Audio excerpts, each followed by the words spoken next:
Good morning, everyone, and welcome back to Public Management Academy number 8, Project Management Presentation Day number 3. It's hard to believe that we started this journey over a month ago as far as the presentations, but I just wanted to start the day off by saying that the first 2 days have been fantastic. I'm really, again, impressed and overjoyed with the quality of work. And not only that, but the impact of those projects to the community and to the organizations that you all serve. So I just want to say that I'm very proud and honored to be part of this program and very proud of all the work that you've done. As a preview of today's presentations, we've been working with the participants for today's sessions, and I know that today is going to finish up on a high note.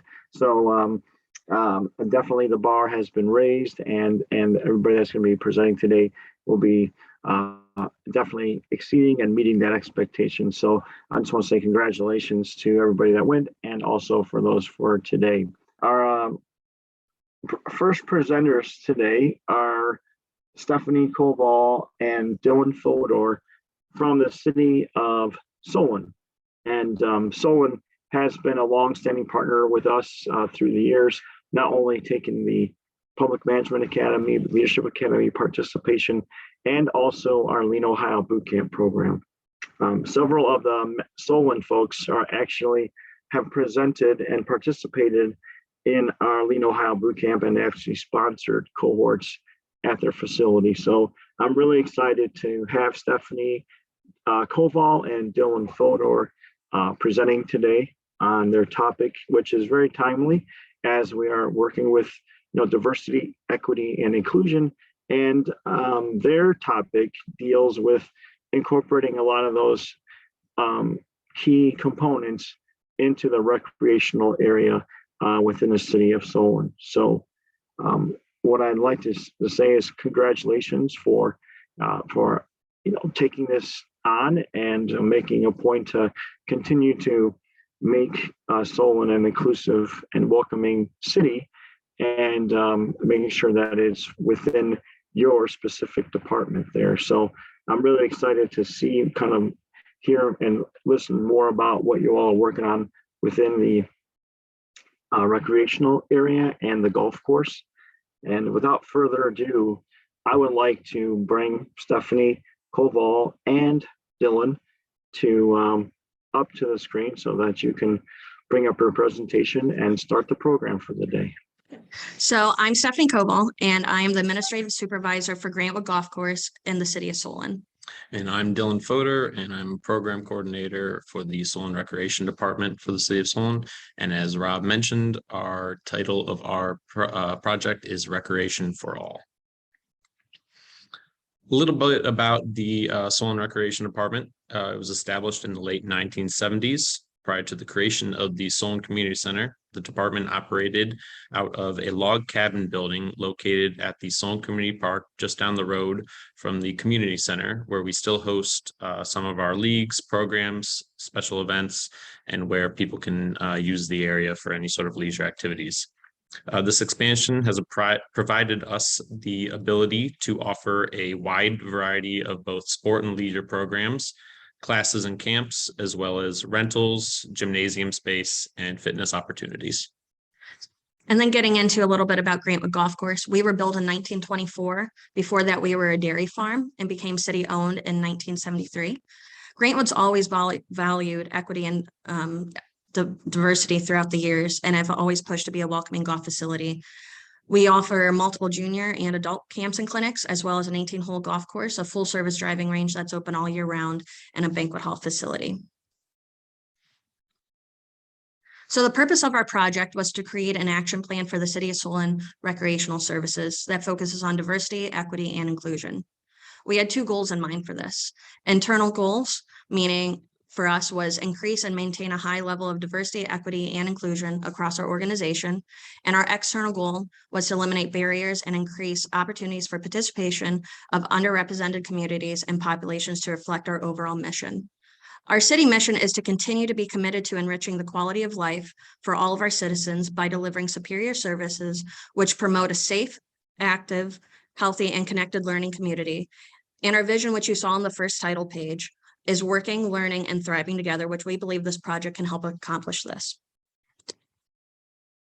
Under the new Human Resources Director, the City of Solon has created a DEI committee with DEI leads made up of one person from each department within the city. The focus of the DEI committee is on employee-to-employee relations and respect within the work environment. With our action plan, Stephanie and I decided to include the DEI committee's focus, but also to expand upon that and include employee-to-customer relationships as well. Our reason behind this is because the recreational services is primarily customer facing, and a large portion of our staff works directly with the public, such as our front desk, our pro shop, and any staff members that are in supervisory positions. With the creation of the Recreation Services DEI Action Plan, our main goal is to better engage our employees and our community in order to create a welcoming environment and a recreational center for everyone. Based on the surveys that we sent out to people, we got a very wide variety of answers of what DEI actually is, what diversity, equity, and inclusion actually is. So we put up the actual definitions of it. Diversity is the presence of differences. Equity is the fair treatment and access and opportunity and advancement for all. And inclusion is an outcome to ensure that those who are diverse actually feel accepted and are welcomed. So to help explain what DEI means, let's put it like this. Diversity is where everyone's invited to the party. Inclusion means everyone gets to contribute to the playlist. And equity means that everyone has the opportunity to dance. So why is DEI so important? Well, like it says on the slide, when we support each other, we all win. It helps create a better understanding of others. It opens dialogue that we wouldn't have before, enhances creativity, inspires innovation, creates a safe and welcoming environment, and strengthens our community which we serve. So discussing information and data we gathered, we began discussing what organizations and the recreational base would help us. And so we researched a lot on NPRA, which is National Parks and Rec Association, and OPRA, which is Ohio Parks and Rec Association. We then surveyed part-time and full-time employees in both departments, and then surveyed our community members that are active in either one of our facilities or both.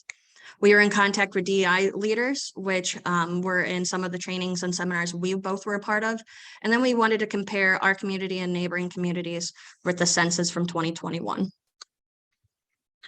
Based on the information that we gathered, we put together a SWOT analysis for our action plans. You can see the main strengths, weaknesses, opportunities, and threats that we gathered from our information. We believe that our biggest strength is the community that we serve. It's an extremely diverse community when it comes to race, origin, age, and gender. And this will allow us to gather information from a wide variety of backgrounds and cultures. Our biggest weakness is a less than 100% buy-in from our staff members. Based on the survey results, it's evident that although small, a portion of our staff members believe that the implementation of DEI is unnecessary. Our biggest opportunity is a great room for improvement. As mentioned earlier, based upon our surveys, our services are not meeting the needs of 100% of our employees or community members. And with that being one of our main goals, it would certainly benefit us to listen to and adapt to their wants and needs. And our biggest threat is, unfortunately, possible pushback from difficult employees who may refuse to buy in and adapt to what we want to change. So like mentioned earlier, we really wanted to focus on, at the beginning, our census data.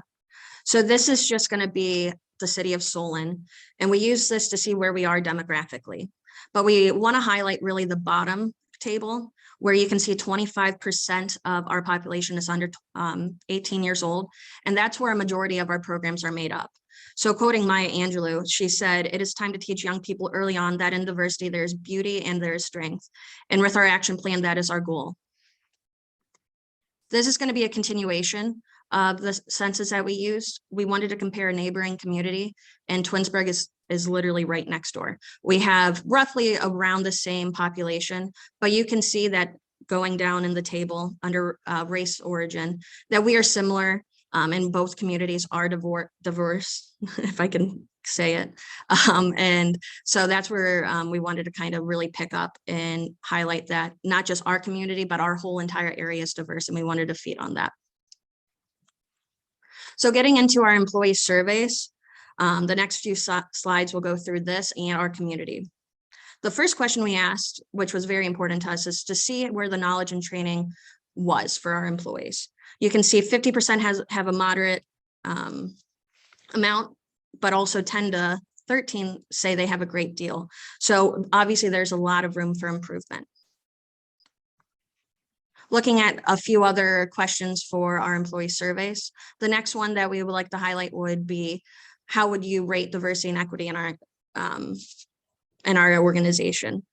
63% says that they rate us as average, but 10% as poor. And this is going to be the building block for everything, because we don't want to be poor. We want to excel and raise everyone up to where we all want to be. A continuation from the employee surveys, the next three questions that we asked were, if I saw something wrong at work, I would feel comfortable reporting it. I believe the Solon Recreation Department and Grantwood Golf Course is a safe and supportive workplace.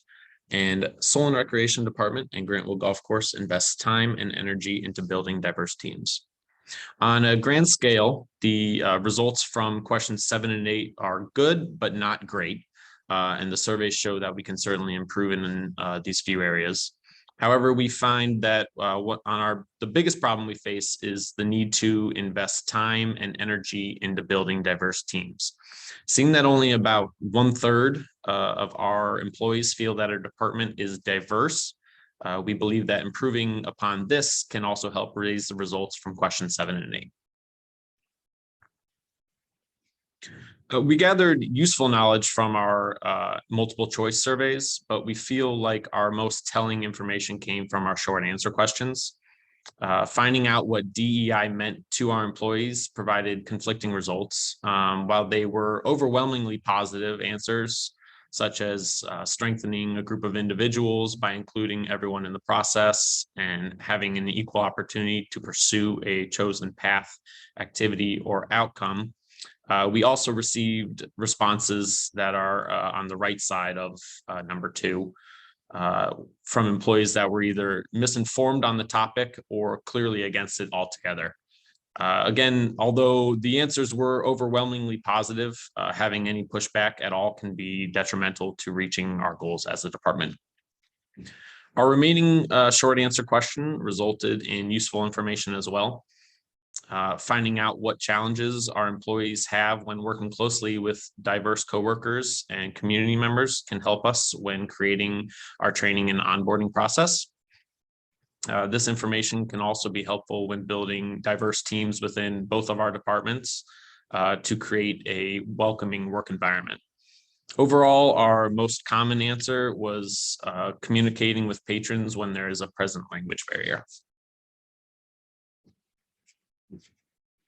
As Stephanie mentioned, we also sent out surveys to community members who are either active in our programs, at our facilities, or within the community. Like mentioned before, our goal, while realistically impossible, is to please 100% of our community members. And results show that out of our diverse community, only about 60% of them believe the community is equally represented within our organization. This information accurately reflects the results from our employee surveys that we can invest more time and energy into creating diverse teams. On to the next slide, we asked customers to rate our diversity, equity, and inclusion, if they feel their culture or background is valued, and if they feel safe and welcomed at the Solon Recreation Department and Grantwood Golf Course. Like before, we found that 60% rated our DEI levels to be excellent, 75% agree that their culture and background is valued, and 85% feel safe and welcomed at both of our facilities. We found on our next set of questions that the area we seem to most excel in is gender diversity in terms of our programs. While we meet the needs of those populations, we did find that we can diversify our programs that we offer for adults. Like before, we feel that our most telling results came from our short answer questions.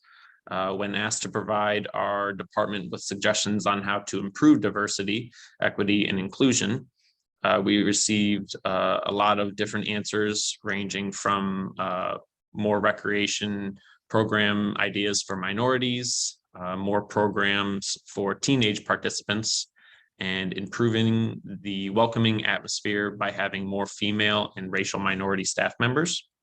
The information that we received from this question can certainly help us improve our DEI within our departments and provide useful feedback for our action plan. The final survey questions that we asked our community were, do you feel comfortable voicing concerns of racism or harassment at the community center or golf course? And have you ever felt comfortable or out of place because of your personal characteristics? Survey results show that these are the two areas that we excel the most in at 90 and 95%. While providing a safe and welcoming environment is one of our focal points, we will certainly continue to practice this within both of our departments and facilities. The premise of our project is to create an action plan for the idea of recreation for all. We have two tiers to help accomplish this. The first is employee engagement. We will be creating the Jedi Order, which will consist of a collaboration of part-time and full-time employees who will meet bi-monthly to discuss diversity, equity, and inclusion in both departments and to keep up to date with training and engagement, which leads into what we want, engaging our employees. Another important factor is creating a budget for Grantwood and the rec department that is going to help create the Jedi Order, but also employee engagement, making employee onboarding, helping with training and special events for the community. The next tier is going to be our community engagement. And we would like to be active with them and also the school members to be, and we want them to be involved in creating our DEI Parks and Recreation policy with our director. So our timeline for this is right in front of you guys. We hope that in 3 months to have a department meeting with Human Resources, the Recreation, and our City DEI Committee that has been appointed by the Human Resources Department and our directors. Within 6 months, we hope to create the employee training that is easily acceptable, updated, and engaging. And then the appointment of the Jedi Order for the Rec Department and Grantwood to create those meetings going forward. Within 1 year, we hope that all the implementation of employee training is in progress, and multiple years to come, annual training and engagement. Thank you for watching our presentation. We hope you enjoyed it, and we're open for any questions. Thank you, Stephanie and Dylan. I guess, first of all, thank you for taking on this project and this issue. I know that sometimes it's uncomfortable for organizations or employees to kind of talk about these kind of things. So how was it overall received within your organization as far as something that people were going to embrace and actively participate in, or is it something that you have to put a lot of coal in the engine to kind of get this thing going? I think we have from the top, starting at the mayor on down and our department heads.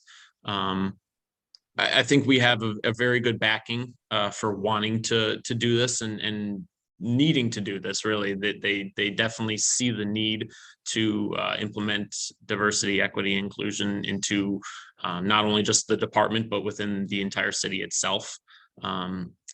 There's certainly going to be some employee pushback. We can't necessarily expect it to be 100% right off the bat. But I think with the people that are in charge, I think we can eventually reach that if we continue on that path. And I can agree with that. But I also think that our employees are changing at the beginning of our project. We thought we would have a lot of pushback because we do have older employees. But as time went on, they started asking more questions. So recently, our Human Resources Department put out an employee engagement survey. And I know personally, I had a lot of employees come up and ask me certain questions on it because they want to learn. So I think they're also excited about this too. My next question is, so there's the training part for the current employees, but maybe I missed it, but I thought there was a statement about hiring a more diverse workforce. So it's kind of representing different. Is there an active strategy? Maybe that's not through your department, that's more of HR, but is there a plan to diversify the workforce to kind of hit these DEI goals as well? Or is that maybe something that you're not aware of? I don't know how that works. It's something that the when we surveyed the community members, that's something that they kind of hit on, that maybe focus your hiring towards people with more diverse backgrounds or ethnicities or races or ages or anything like that. It's something that we're not necessarily in control of. We can post the positions, we can interview for the positions, but we can't pull people in to come and apply for the positions. So it's something that's, possibly when given the opportunity, it would be something that we could certainly, start doing. But it's a little bit out of our hands as to who we're, able to fill positions with. Yes, but answering also a little bit more of your question, that is coming from the HR department to help us. And I know over the last year, our new HR director has put really an emphasis on that and has helped kind of figure out a way to be more engaging, to get more of a diverse application status for us. Great. I had one more question. I don't know why. It must have been the coffee I'm drinking, but I got all these questions on top of it. I usually don't, but can you kind of go into more detail on what the JEDI program is? Is that like some kind of Luke Skywalker thing, or is that I'm sure it has to do with diversity, but can you give me a little more information on that? Yeah, absolutely. So I read it a few weeks ago when I was doing some research on it. And it actually stands for justice, equality, diversity, and inclusion. And so it's just really a different way to say a DEI committee.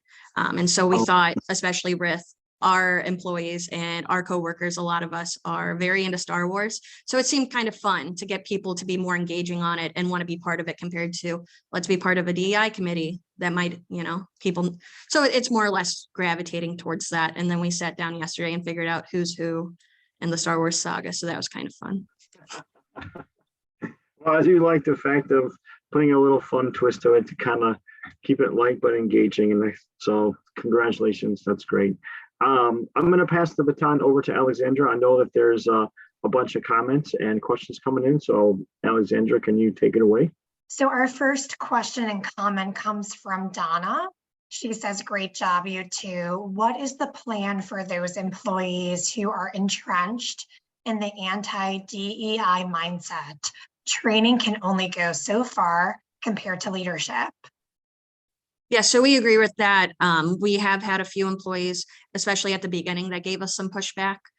So we are still trying to come up with ways for that, because that can be a little tough. But that we're trying to come up with more ways, and that's with also the DEI committee that's been appointed by HR to come up with different events to get them more engaged on it, or instead of a basic education seminar, things and fun ways we can do that.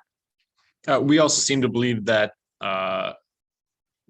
some of the people who are entrenched in that idea that it's not good and the implementation of it is bad, we feel that they may just be misinformed on what the actual topic is. Based on the survey results from the employee questions about what DEI is, there were a few of them that they clearly have no idea what it is, and they feel like they hear it and they think it just means bad news altogether, when obviously it just means, giving everybody the same equal opportunity. So more educating them on what the purpose of it is, and how it can only lead to good, we believe can help. And, we'll be able to use resources like we mentioned, the OPRA and RPA, to help us kind of teach people who are, not so gung-ho about it. Thank you for that. So your classmate Mary has a couple comments and questions, so I want to make sure that I tackle all of those. So she starts with saying, great and interesting project. Love the Jedi concept. How many total participants did you have, internal and external? Yeah, absolutely. So for our employee survey, it was about 50 employees that we sent it out to, and a little over 40 completed it. For our community survey, we surveyed 60 community members, and we got maybe half of that, but we made sure to choose community members that are active, like I said before, in either one department or both departments that we felt would definitely respond, compared to doing more of a random email blast. We actually had to I personally, I was a little bit disappointed in the lack of surveys from our community members. We sent it out to, like she said, about 60 people in total. We probably sent it to 40 people the first time that we both kind of agreed, yeah, this person will respond, this person will give us great information. And while it was all anonymous, we don't necessarily know who responded. The first kind of wave of responses was lackluster, just in terms of sheer numbers. So we came up with a list of about 20 more people to send it to that were like, okay, so the last group kind of was it was good information, but we just wanted a wider variety. And then we got probably about 10 to 15 more. So it was definitely useful to send it out to them as well. And so Mary asks 2 more questions. So how do employees get onboarded? That'll be actually part of the action plan, and something that we have to develop with Human Resources Department and department heads. We found that one of our big weaknesses right now is that there isn't much of a employee onboarding process. It's just something that's kind of each supervisor kind of does on their own, and there isn't necessarily one to necessarily follow. So that'll have to be something that we have to implement more in the coming months. Yep, and the city of Solon, like I mentioned earlier, has a DEI committee that is helping with that. All of our training videos and things like that are from the early 2000s, maybe 2010, very, very old. So a lot of our employees that are younger, they're not engaged with it. So we plan to be incorporated with that in the upcoming year to help create more onboarding and training that is specific for us too. Thank you. And Mary finally asks, what was meant by the statement, be the trash can, not the trash can't? So the way I kind of took that one, and I added that one in there specifically, is, we can do anything that we kind of put our mind to, just not to have the mindset that, oh, this isn't going to work. This isn't implementable. This is a waste of time. Just have the mindset that you can do it. Put your mind to it. We're 2 great departments that we can get this done. We can make it better for the city and everybody that we serve. Thank you. Kay says, great presentation. The survey was excellent. Great results from the community. It would be interesting to see what the community and employees think regarding diversity, equity, and inclusion in a year. Are you planning on resubmitting the survey at a later time? And have you thought about sharing this survey with other cities? Yeah, so at the beginning, no matter what, throughout our whole process, we continue to engage employees and community members we discussed with.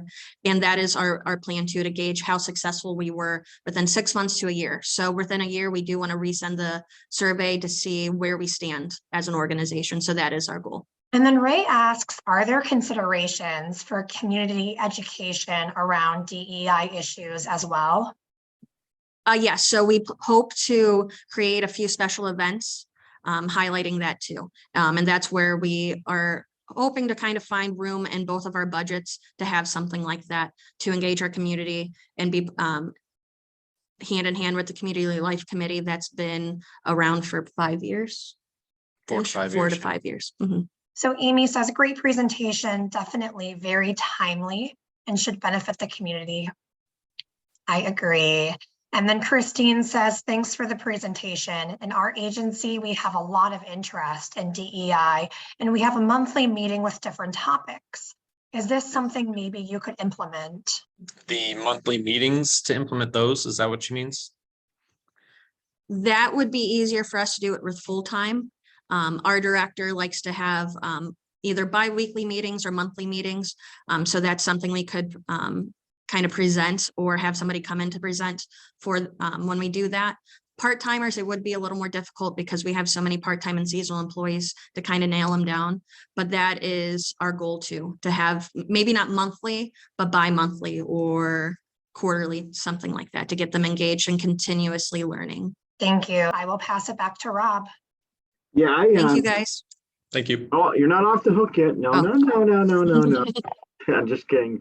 I was actually thinking myself about some of the comments that Kay made as far as surveys and things like that. Is there any kind of conversation about having these surveys and other, continuous feedback loops embedded in any applications when people register for courses or programs or anything at the end of, each one of these sessions that you might have, that you're getting information throughout the year?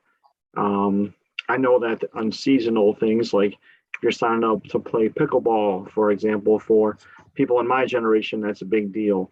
And maybe there's swimming classes and things like that. So there's probably specific programs that you can target, different populations in the city to try to get that feedback loop put in place. Is there any conversations about those type of things? Yes, actually. So we didn't put this in our presentation, but it is part of our project. So we are in the works of creating a survey for each of our programs that would go out at the end with a deadline to be submitted back to us to see what improvements we can make to become more diverse in all of our programming. And we plan on sitting down with our director to kind of gauge that and finalize that too. Well, great. I'm done. Nailing you guys with questions. I want to say congratulations. And I do want to follow up and conclude with this. I never realized how important recreational activities are, not only for the physical activities, but bringing a community together. And when you talk about DEI type of things, I think it is probably one of the best entry points and portals to access the entire community, but also one of the important parts to actually welcome people and feel like they're part of that, regardless of what their abilities are. And for me, growing up with my left side and the disability that I had on my left side, I always felt like the odd person out and didn't want to jump and swim in the pool because I didn't want anybody watching me. I didn't want to participate in some of the other activities because I feel like I was less than or not equal to. And it was a missed opportunity for me personally, because I missed out on, and it also, from a physical perspective, you need to move and to be active. And so I think that what I want to say is I want to compliment you from someone that does have a disability, that you're actively trying to include everyone in this conversation and make it accessible is something I want to applaud you for, on taking it seriously and making it part of your mission. So thank you for not only a presentation today, but what you're trying to do for the city of Solon. So thank you, Stephanie and Dylan. Great presentation. Thank you, Rob. All right, now you're off the hook. Thanks, guys. All right, take care. Great. Well, we're off to another fantastic start for today. We are going to jump right into our second presentation, which is Mary Sayawerka from the city of Avon Lake. So as Mary gets ready to join us, I just want to give you a quick overview of what you're going to see from Mary's presentation. Mary has an extensive background in the Human Resources Department and administration at the municipal level. And one of her passions was to try to really upgrade the manuals and just to really highlight and showcase the benefits and the features and different type of perks that the city of Avon Lake has. So she went through a very laborious process here to upgrade all of their manuals and also to work with their city to put together an amazing video. So I'm really excited to hear about what Mary put together today. And I think that this is a classic Public Management Academy project. So I really get excited about that because she really upgraded something that was pretty much everybody has a manual, or some type of policies and procedures in any organization, but sometimes they need to be spruced up and updated, and that's a very difficult task. And so I want to applaud Mary for going through the effort, but then also just really showcasing all the great things about Avon Lake. So without further ado, I'm going to pass the baton over to Mary. Take it away. How perfect that that was a segue into my project and into my presentation. Now, my project, as Rob mentioned, was to create an updated guide for the City of Avon Lake Human Resources. The city, I'm going to give you a little bit of history and a little bit about what was in place before and why I did what I did. So obviously it takes an engaged, informed workforce to deliver services to 25,000 residents of Avon Lake.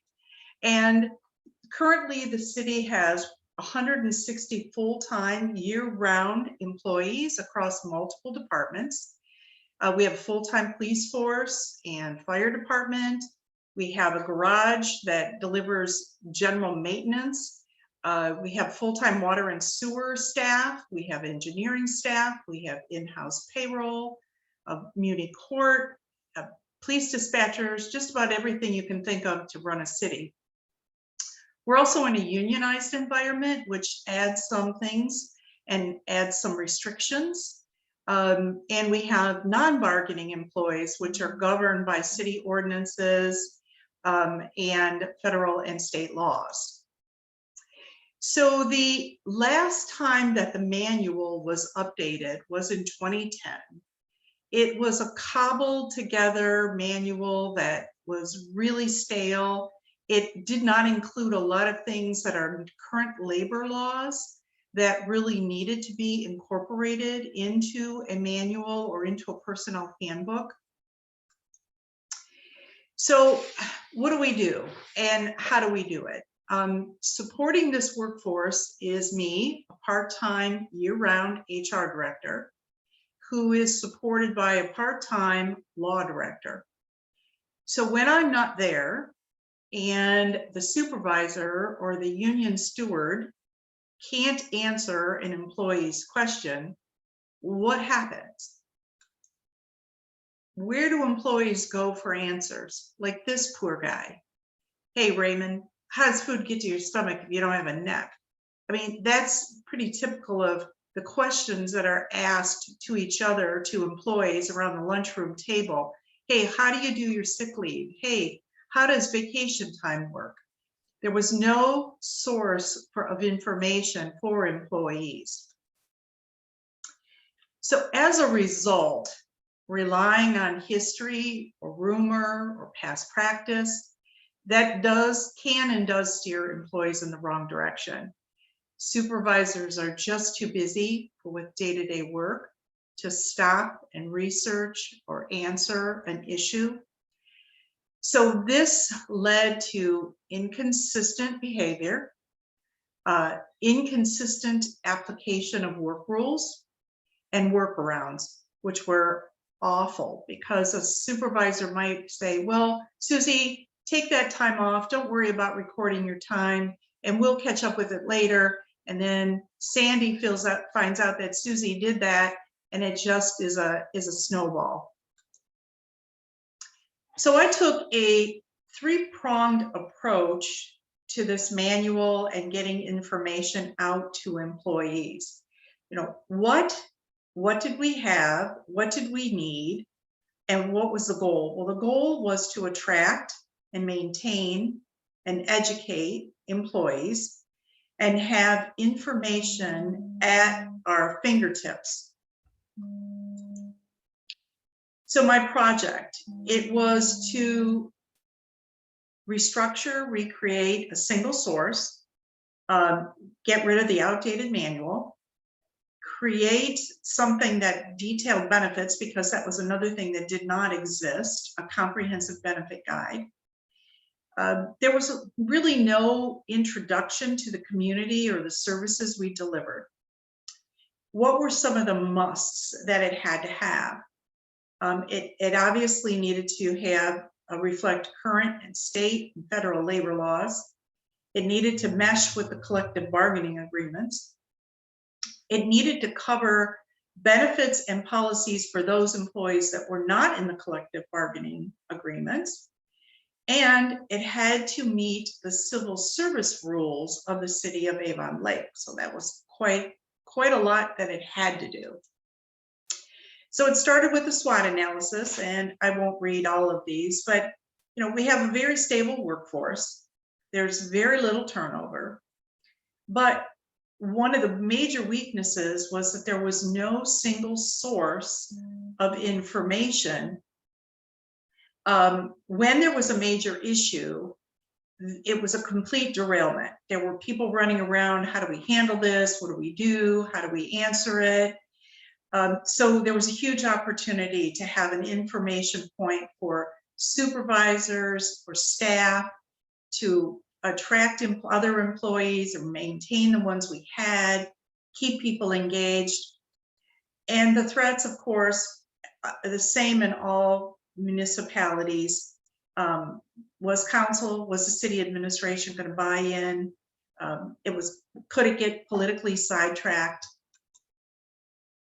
I used the logic model to kind of map out the resources that were at hand, the activities that needed to be done, what were going to be the outputs, outcomes, and what was going to be the impact. And again, probably the impact is what drove me, because I need to get information in the hands of people. Just like the previous presentation, you've got to have information to the employees at the levels that they, I guess, kind of meet them where they are. So the first step was obviously to see if there was anything salvageable in the current manual. What was there, what was missing, were there more rewrites and edits, lack of clarity.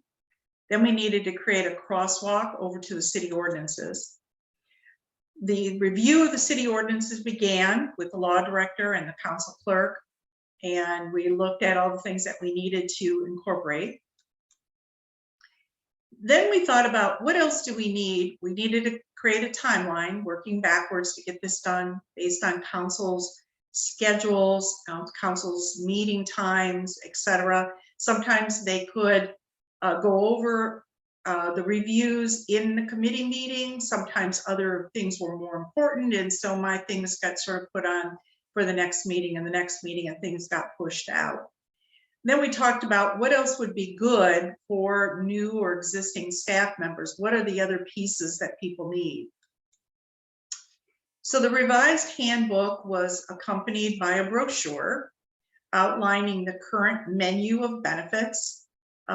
It was developed so that it could be easily edited. Next year, all the union contracts are going to be up.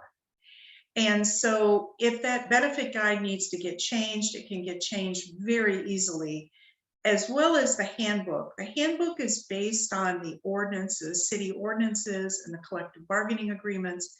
So as those change, morph, develop, it can be changed easily. Some of the things in the benefit guide were your typical addressing things like paid time off, insurance coverages, uniforms, pensions, educational incentives, and they just touch on them generally so that it at least gives employees a document to go to their supervisor or come to HR and say, hey, can you explain this to me? Can you go over that to me? What does this mean? What does that mean? So we're in the final stages, which is a good thing. The documents are ready and they're going to go to the unions for a final review. I'm going to do that even though I don't really have to. I just think that it keeps everything, the water smooth. The department leadership is going to get the new pieces in September, and we're going to then roll out the manuals. They're going to be a physical paper book. They also will be available electronically. One of the key pieces is that the employees are going to sign off on an acknowledgement so that they know what are the rules of sick leave, what are the rules of this, what are the rules of that, what's the dress code. Then the manual will become part of the onboarding process itself. So what else do employees need? I guess that was the biggest question that we asked ourselves. You know what your salary is going to be if you're a new hire. You've been given what your benefits are going to be. You know what your job responsibilities are. But how do they fit? How do they fit into what they are doing? And if you don't live in the community, how do you know what you are doing is important to the city of Avon Lake? And I'm very, very fortunate and lucky to have a department in Avon Lake called Digital Media, who helped with a welcome video that is going to be used for our onboarding of HR and our economic development department, that gives a little bit of the background of Avon Lake. And as part of the onboarding process, you answer an ad, you take a civil service test, you go on to a pile of papers, but an introduction to the community develops a sense of team, and you can see yourself, which piece of the puzzle piece are you? The results of the work rules, obviously the results are the clarity of the work rules and policies, clarity of the benefits, a sense of giving employees something greater than a paycheck, a sense of community. Those are all the results. These are the people that I want to thank. There are several who helped me along this way. We also reached out to other local HR directors and incorporated some best practices. Our Avon Lake. Our community on the shores of Lake Erie. Avon Lake's close proximity to Cleveland gives our 25,000 residents convenient access to its amenities. Here at home, we have a vibrant metro park, public beach, bike trails, boat launch, pool, golf course, tennis courts, and our dynamic recreation department. Our neighborhoods, lakefront lifestyle sets us apart. Avon Lake had the second highest number of home sales in Cleveland Magazine's 2021 Top 20 Suburbs. Our schools, one of the top-rated school systems in the state. Our Leaps preschool program is rated 5-star, and our parochial school, St. Joseph, focuses on how to creatively solve practical problems with their design-build studio. Our safety forces, dedicated professional police, firefighters, and paramedics. Our 24/7 safety forces are constantly seeking to expand our education and technical capabilities, along with proactive educational programs and cooperative interaction with the community. Our municipal court provides a fair, efficient, cordial, and professional atmosphere, serving the cities of Avon Lake, Avon, and the village of Sheffield. Our businesses, 4 distinctive shopping districts and an industrial parkway. Avon Lake is the headquarters for a variety of manufacturing companies. These large employers help keep the property tax base low for Avon Lake's residents. Our library, independent with complete autonomy over the entire collection. Our library focuses the interest of our 30,000 cardholders, earning the overwhelming support we get from the Avon Lake community. Our senior services, robust program and activity schedule for our senior residents to enjoy. In addition, we have a free curb-to-curb transportation service with a wheelchair lift. Our lake life. Lake Erie's shoreline allows us to offer a boat launch, fishing pier, fish cleaning station, and boat club. The shoreline also offers attractions to land lovers with beautiful nightly sunsets viewed from the rocking chairs on the Folger home porch or online from the live stream lake camera. Our power plant. This 100-year-old landmark's 40 acres is being redeveloped, promising to be modern, walkable, and vibrant. Avon Lake's landscape is ever evolving, and now our lakefront community is approaching a new phase of development.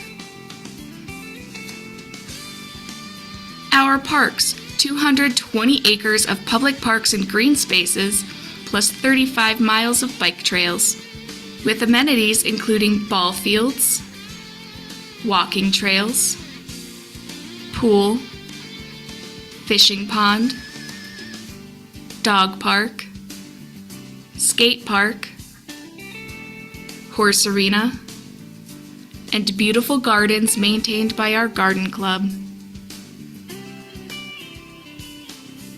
Our regional water, high-quality drinking water at the lowest cost of any city in the state. Avon Lake Regional Water provides water services to over 200,000 residents living in the 7-county area surrounding Avon Lake. Our community organizations. A community council supports our diverse organizations and clubs, helping them thrive to serve the community with emergency food, protect our environment, provide scholarships, preserve history, and much more. Produced by Avon Lake's Digital Media Department, spotlights the stories of our people, organizations, government, and community happenings. If I could go back to my slides for just a minute, I would just mention that the reason that the video was so important was for employees to see where do they fit in.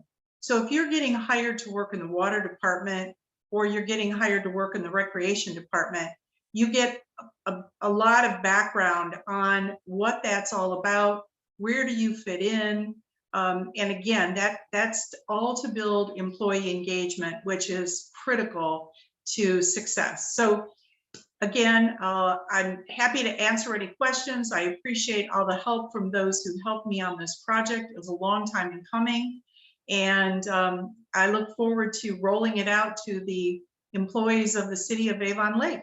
Thank you, Mary. Again, as I said before, I think this is one of my classic favorite PMA projects because you took something that needed to be updated and cleaned up, but then also I love that video.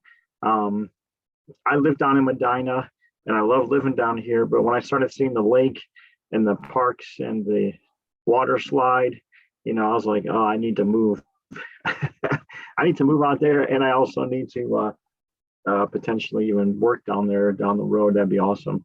Do you think that this would be part of your sales pitch to attract and retain employees down the road?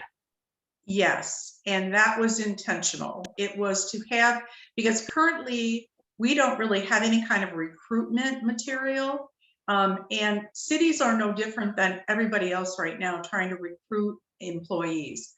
Even to recruit police and firemen, which there used to be hundreds of people that would come in and take the tests, and that's no longer the case anymore.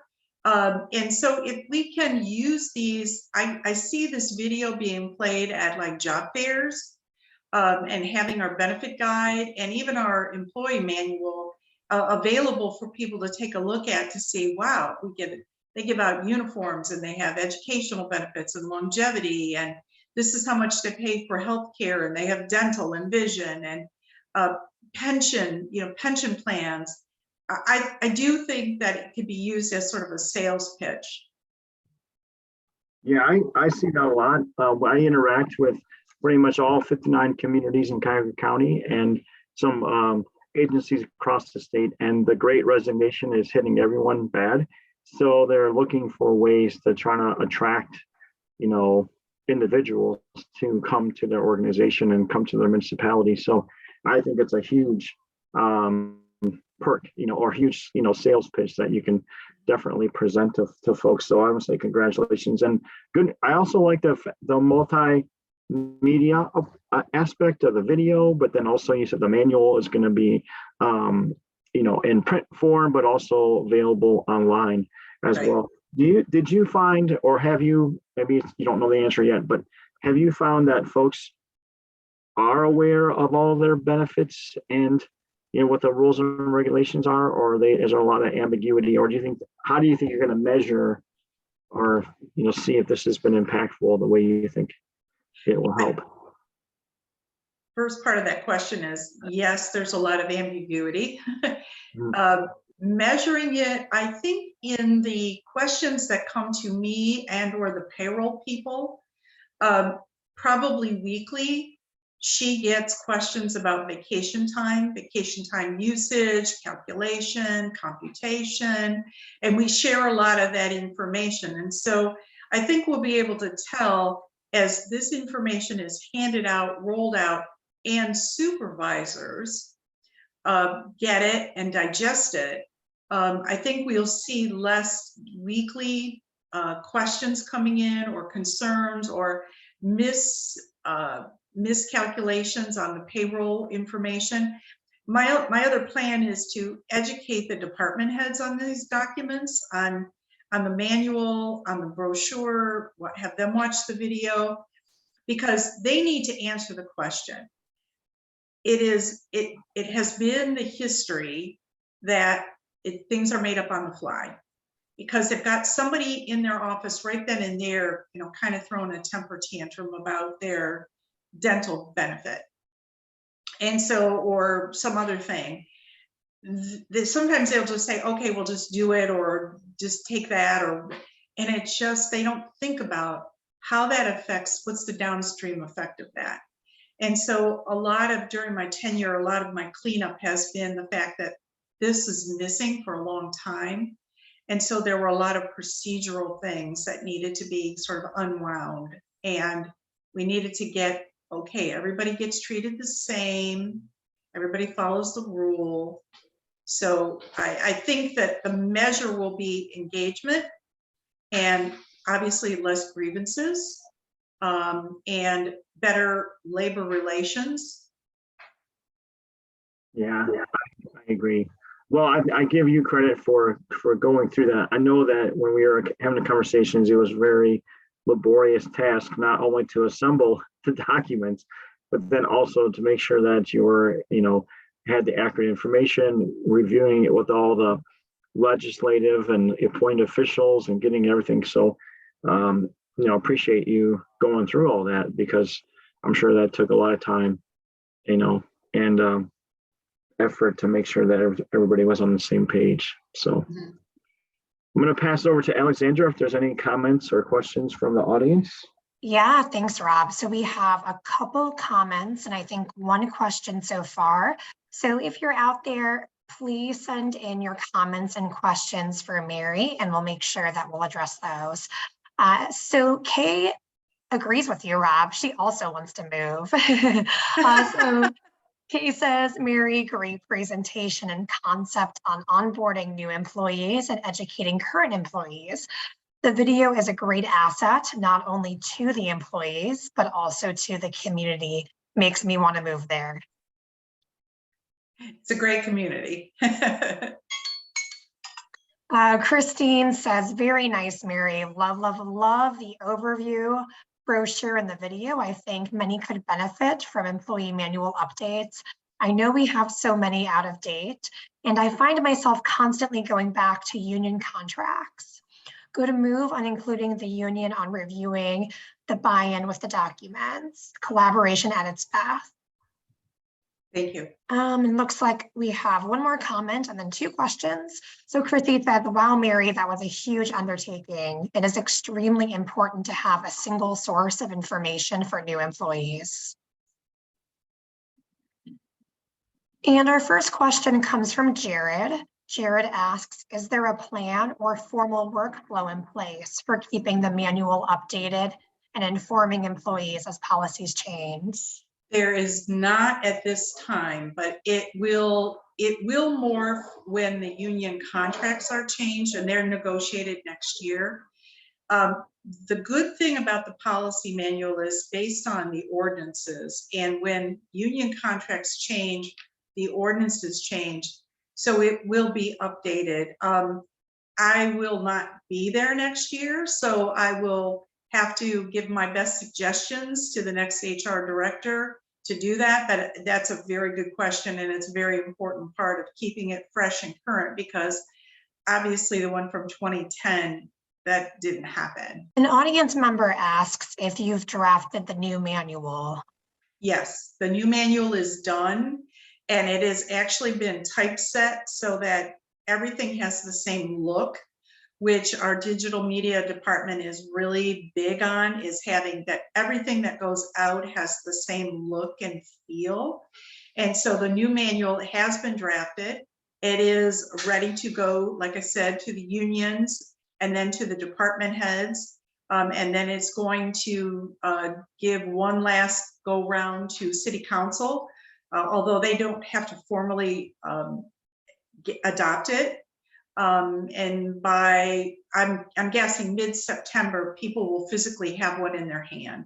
Again, Mary, I wanted to say congratulations on your service to the community, everything that you've done for PMA and Leadership Academy and this project. I think that, I know that you are going to be moving to other opportunities down the road, but I believe this is a great parting gift that you can give to the city as you move forward. And I also want to say that I highly recommend, our participants or future participants to take a look at what you put together, because, we need to have consistent application of our policies and procedures, and also the application of the benefits. I talk to youth and folks that are kids that are in our school, I guess not kids, but I guess our students that are in our academic programming, and to tell them about the benefits of working in the public sector. And I don't think they really realize the full benefit package that's available. So they look at the dollar that they make in their paycheck, but they don't realize that they have the healthcare and the retirement and the vision and dental and all the other stuff that goes along with it, disability, and all of that matters. And so by being able to put that into an updated, accessible document, and also consistent application of those rules and benefits, I think is going to be really beneficial. Fruitful for the city of Avon Lake moving forward. So thanks again. And I probably will be bugging you down the road to share this with future classes as I'll practice making sure I can show it. Sounds like a plan. All right, folks. Well, that concludes our first two presentations for today. Bring up the next presenter. I'm really excited to have Chrissy Muse with us this morning. She is from the Ohio Bureau of Workers' Compensation. And I think her project, like we had the diversity session earlier, we had Mary's talking about updating the HR manual and providing a benefits and promotional pieces for retention and attraction. And I believe this project fits in that same situation that we're in right now, with the concept of the great resignation and people coming in and coming out. Chrissy's project has to do with developing some online training modules and self-guided modules for folks as they come on and onboarding within the office of BWC. And I really feel that the word that she used in her description was toolbox. And for PMA, we use the concept of toolkit because we're trying to provide the techniques and applications and resources to try to be the most efficient, effective manager in your workplace. So when I see these kind of projects, I think it's really cool. So without further ado, I want to bring Chrissy up to the stage here. Good morning, everyone. As Rob mentioned, my name is Chrissy Muse, and I am the Grant Program Administrator with the Bureau of Workers' Compensation in the Safety Grants Department. My project today is creating self-guided module training, and in other words, we would say training simplified. First, I would like to provide you with a little background information about our agency as well as our Safety Grant Department.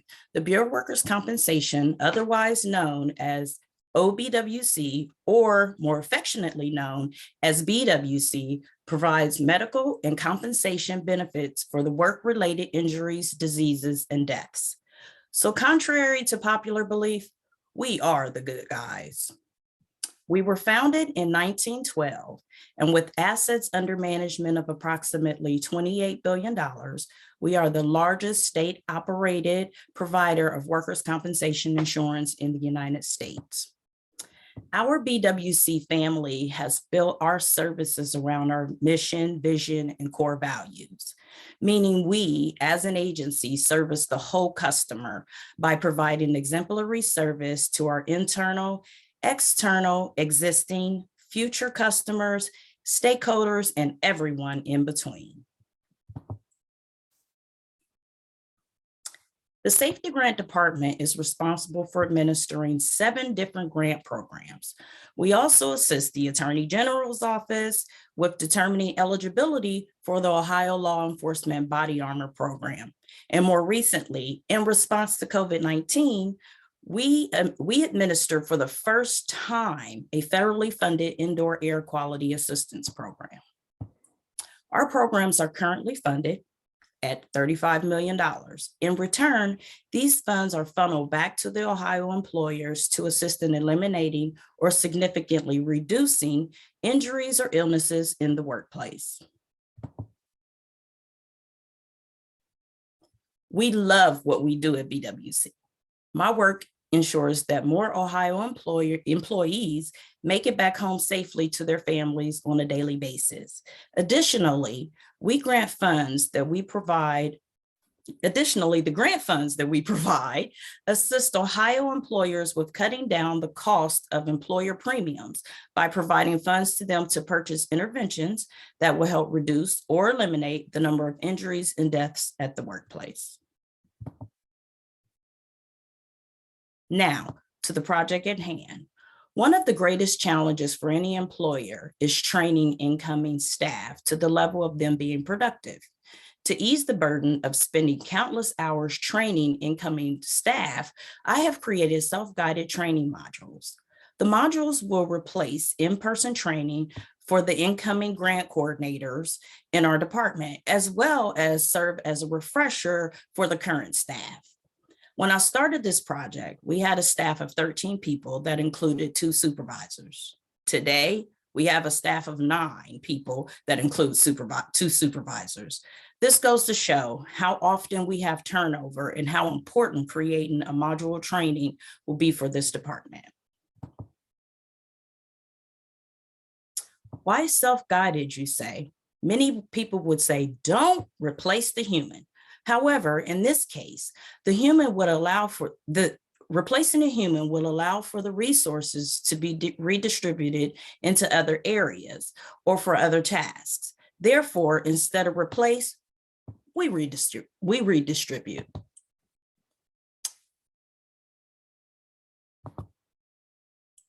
Self-guided modules would allow incoming staff to learn at their own pace. It will also allow for the current staff to take a refresher on their own time. By implementing this training, we will be able to better meet the needs of new employees while making convenience a priority. The immediate delivery of the training is another plus. No more waiting for the trainer to have time to fit you into a training schedule. For the instructor, this could be a tedious task if there are multiple new hires coming in at once. In this day and age, contactless is everything. In days before, I could just see myself hovering over one of my staff's shoulder for most of the workday, or better yet, walking a new employee through a process only to find out that their learning style is basically hands-on. What a waste of time. The structure of the program is also important. Many times, in-person or instructor-led training could be inconsistent from day to day, depending on the person or even sometimes their mood. Inconsistencies such as this could cause a big issue later on down the line. As bad habits are taught and passed on to others, it creates a domino effect. And before you know it, everyone needs to be retrained. Using these modules will ensure consistency and will ensure no bad habits are being taught. This project concentrates on the grant coordinator 2 position within our grant department. There are many layers to the grant coordinator's duties, and these duties can be confusing at times. Our grant coordinators complete intake of applications, and after that, they begin the grant process step. Once the grant coordinator has completed the processing of the grant, the application is then prepped for review and scoring by the assigned review committee. Once the application has received a pass or fail decision, the application will then be sent for final review to our superintendent. If an application is passed by both parties, then it will go on to the next step. Each grant coordinator will see the specific grant through to the requisition process. For auditing purposes, the same grant coordinator that completes the processing and the approval and payment of the grant will not do the reconciliation on that application. After a grant is awarded, the employer will then be required to submit receipt documentation to prove that the funds provided were used for the intended purposes. Once this documentation has been received, this application will go back into queue for a coordinator to process the recon or reconciliation. The last part of the application process is to complete the case study and then process a closeout. As I previously mentioned, these modules will not only benefit the incoming new grant coordinators, but will also act as a great resource for existing coordinators in providing them a tool in their toolbox that they can reference later on down the line. Each module will be broken down into 5 sections: program overview, eligibility requirements, processing steps, requisition processing, and follow-up. After each section, there will be a short 3-question quiz to test your knowledge. At the end of each module, the coordinator will need to complete an overall review test. After an entire module has been completed, the coordinator will then be asked to complete a product survey. The program overview section will cover the basic knowledge about the program. You will need this information to answer at least general questions regarding the specific program. The program overview section will consist of things such as acronyms for the program. We love our acronyms at BWC. Also, the max funding amount, the program purpose, the target population, and frequently asked questions, or FAQs. As mentioned, after each section, you will have a short 3-question quiz to test your knowledge. After completing the program overview and FAQs, the coordinator should be able to answer general questions about the specific program and navigate the grant's website on BWC's webpage. As the coordinator progresses through the sections become a little more challenging. The eligibility requirements is the next section. Most of our questions that we receive prior to employers submitting applications are questions regarding eligibility. Most of our eligibility requirements, like be a state fund employer, private or public, taxing district, are the same across all of our programs. However, for this particular program, you will also need to be a licensed PK through 12th grade educational organization. Eligibility requirements 3 through 8, as seen here, are also consistent across all of our grant programs. Determining eligibility used to be a manual process for the coordinators and will require them to look up each applicant's information when they apply. Now we are using Oracle Service Cloud, and now the Oracle system will run that check before the coordinator even receives it. From time to time, we will have to use the old method when someone is just inquiring and not ready to start their application as of yet.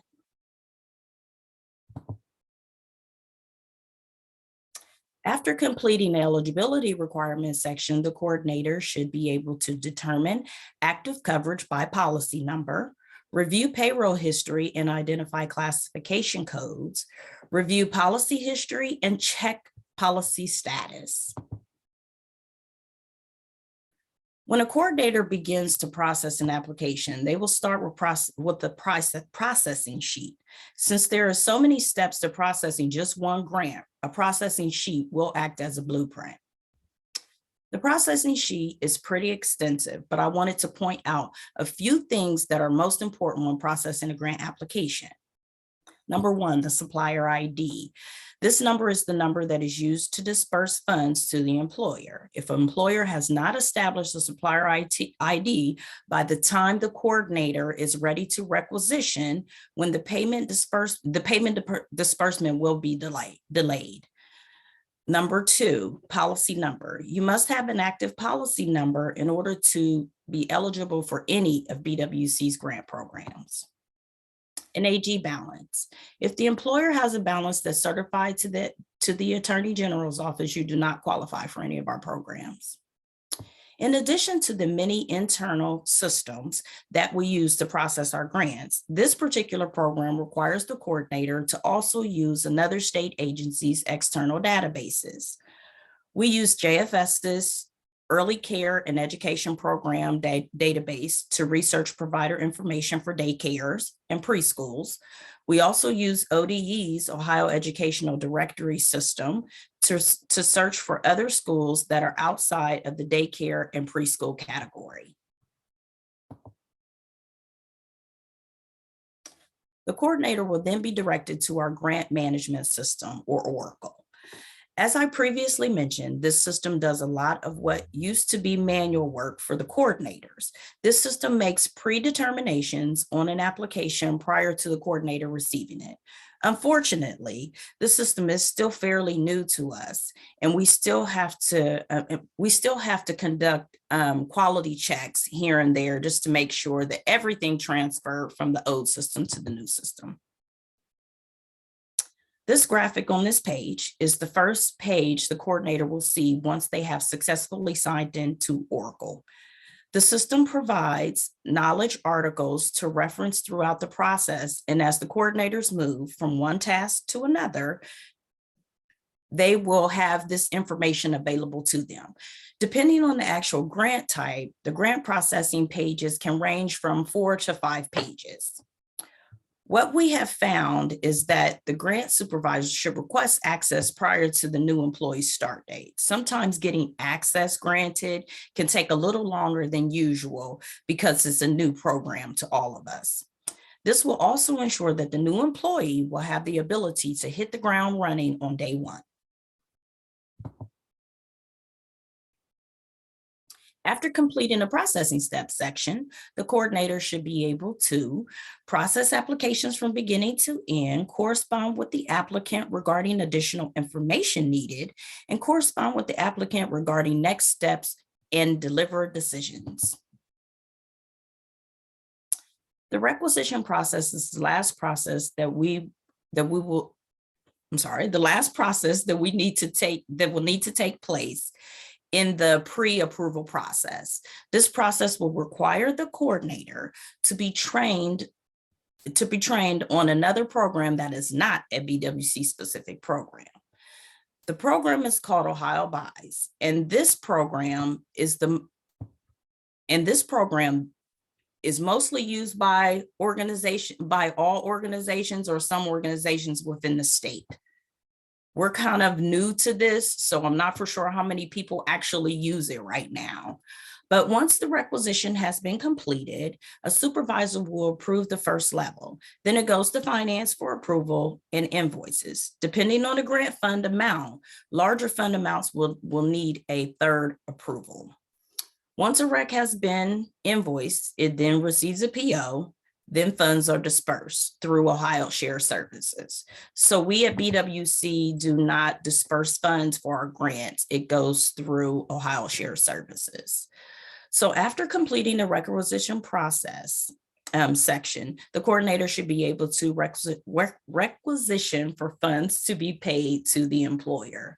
This particular process will also require the coordinator to have the correct supplier ID as mentioned before. Once again, if you do not have a supplier ID established at this time, the employer will not get paid. We are currently transitioning some of our grants to the new Oracle system, but most of our grants are still being processed manually. This is the reconciliation page and also what we would call the follow-up portion of processing a grant. This is the manual version, and then there is also an Oracle version, which I'll show you on the next slide. Once a grant has been awarded, the employer must submit receipt documentation. We require each employer to submit proof of spending and proof of purchase documentation. The vendor quantities of the product and cost must match what the employer was originally approved for. Any deviations from that original budget will result in disqualification from the program. This is what the new reconciliation product looks like in Oracle. The School Safety and Security Grant Program and our Firefighter Grant Programs are the only two programs that are currently in our Oracle system. And right now we're in the process of moving all of our grant programs into Oracle. The coordinator will go through the reconciliation process to the end. If an employer has any discrepancies, if the items, amounts, vendors do not match, an employer can be billed for return of funds. After completing the follow-up section, the coordinator should be able to reconcile receipt documentation and identify all forms of payment and request a full or partial return of funds. As mentioned, at the end of each section, you will be prompted to take a short quiz. The quiz is not scored, but will be used to simply test your knowledge on each section. For the sake of time, I will not go into this specific survey. However, at the completion of every module, you will have to take an overall review test. On the final test, you will need to score at least 80% or you will need to retake the test.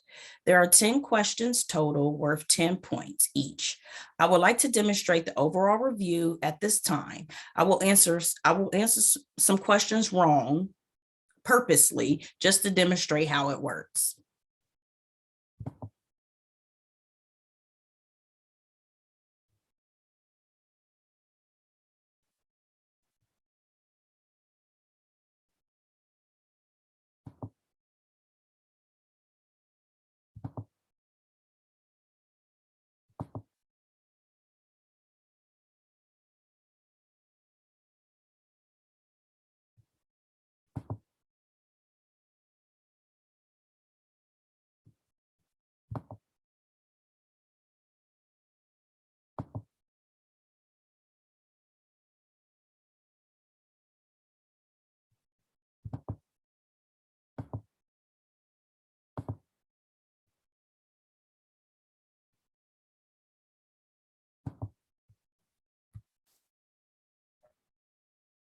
And there you have it. I scored 58%.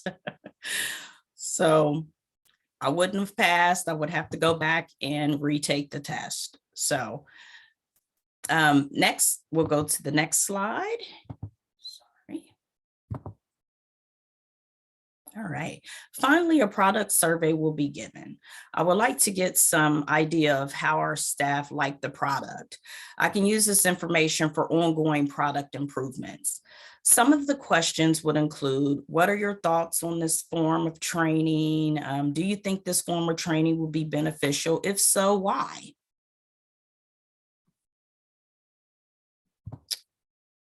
The next slide is a demo of my final product. This will be what the coordinators will experience when starting the first module. For the sake of time, this is just a short demo and nothing close to what the final product duration will be.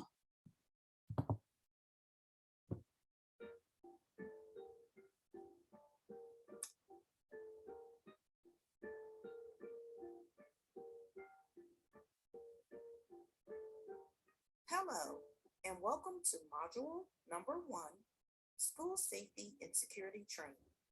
After you have read a slide or completed an activity, you can advance to the next slide. So grab something to take notes with and let's get started. Module 1, Section 1, Program Overview. BWC's School Safety and Security Grant Program provides assistance to Ohio employers with ensuring the safety of their staff who instruct children throughout the state. The program is available to eligible Ohio employers who wish to purchase equipment to substantially improve the safety and security of facilities and to reduce or eliminate injuries or illnesses associated with providing educational services to children. The program is available only to Ohio employers that operate licensed preschool through 12th grade educational facilities. View the complete policy for the program here. Eligible employers may receive up to $40,000 for the duration of the program. This concludes Module 1, Section 1, Program Overview. You may now advance to the next slide. So as I said, that's just a brief demo of what my project actually will look like, what the finished product looks like. So moving on, there will be 7 total grant type modules and 3 BWC employee modules. The BWC employee modules are training modules that will show you how to record, things like how to record your time, how to navigate our internal systems, just to name a few. So in short, these modules will show you basically how to be a BWC employee. In order to complete each module series, the grant coordinator should at least consider total training time of 4 hours per day. 7 grant types times 4 hours equals 28 hours total. These numbers are grant type module numbers only, and that doesn't include the ones that basically show you how to be a BWC employee. There's also about 49 total reviews and surveys. That's all of the quizzes, all of the surveys, all of the quizzes, all of the tests, and the product survey at the end.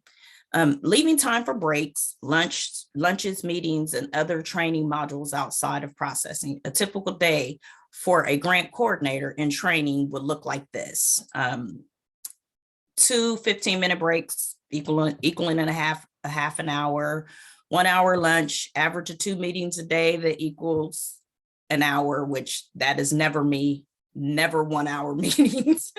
An hour and a half for training on other department tasks, such as those other modules, and 4 hours of the grant type modules, and that all equals up to 8 hours. The module style training scores were slightly higher than the instructor-led training style. The training time for an employee to get to the level that they would be considered productive was half the time of the instructor-led employee training style. On average, a grant coordinator can process about 3 grant applications a week. What I found is that employees that took the module-led training processed 1 more grant application per week than that of an employee that was instructor-led.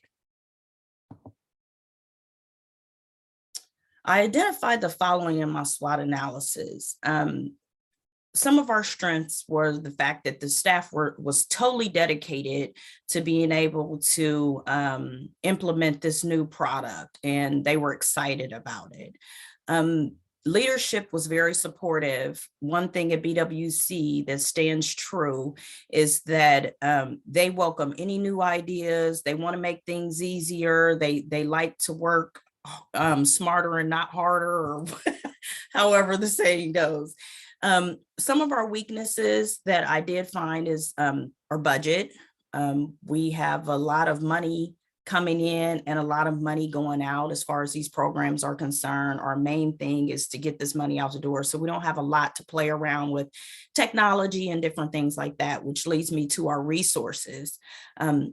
Starting this project, I really thought that I would have a lot of resources at my disposal, and that didn't turn out to be that way.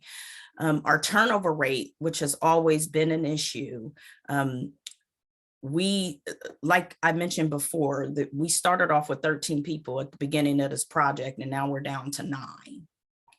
Some of our opportunities would be to be able to collaborate with other outside agencies on things like this, as well as being a trailblazer for this type of product. Lastly, some of our threats included the introduction of new programs that, could be a lot better than what I've created, and competing ideas. Okay, finally, what I have learned. Once again, module learning test scores were about 2% higher than that of the instructor-led learning style. I did expect a higher number, but maybe I am a little better at training than I thought I was. However, a significant amount of money and hours was saved, and more funds were dispersed to employers during that time. There was about $9,000 in salary that was spent using the module training style, and $18,000 spent using the instructor-led training style. And what I did was I just averaged out. I took an average pay rate and divided it out to come up with this number. And I could explain that more later if anybody wants me to explain that in more detail. On average, we award about $20,000 per application. At the module rate of 2 apps a week for 3 months, we lose about $498,000 in disbursements to employers until employees can be productive. At the instructor-led rate of 2 apps a week for 6 months, we lose about $872,000. The last thing that I've learned, and probably the most important thing, is that in order to stay within the free plan in SurveyMonkey, you can only have 10 questions in your quiz, or you can sign up for the unlimited question plan for the low price of $99 per month.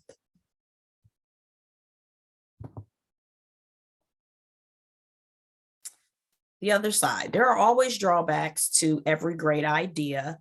And I thought that it would not only be important, but fair to share a couple of those issues with you. When I surveyed the staff, one thing that kept coming up is that using these module styles kind of eliminates the personal engagement. So, I don't know how to remedy that. Except for to add my face maybe to some of these training modules, and then maybe they would, maybe we score a lot higher in the personal engagement section. Also, a second thing that came up was the quick response time. We also learned that getting a question answer was much quicker, of course, when you have someone there to answer it versus submitting a question via email or instant message. Looking ahead, in the future, I would like to completely automate the system and only use one product to conduct a training. I will also follow the proper procedures to request an IT project within our agency. I think that this product would have been much more advanced had our IT staff been available.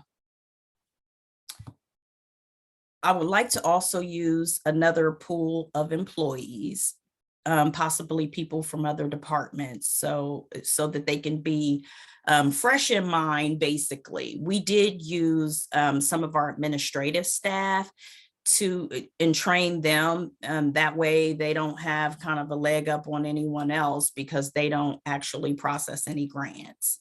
Lastly, I would like to provide this as a tool to coordinators, provide a tool to coordinators to be able to ask questions. One thing I missed when creating this this product is that I did not include any type of tool for them to ask questions. I would like to thank you all for taking the time out to listen to my presentation today. I know it wasn't a very exciting topic, but it was much needed in our department.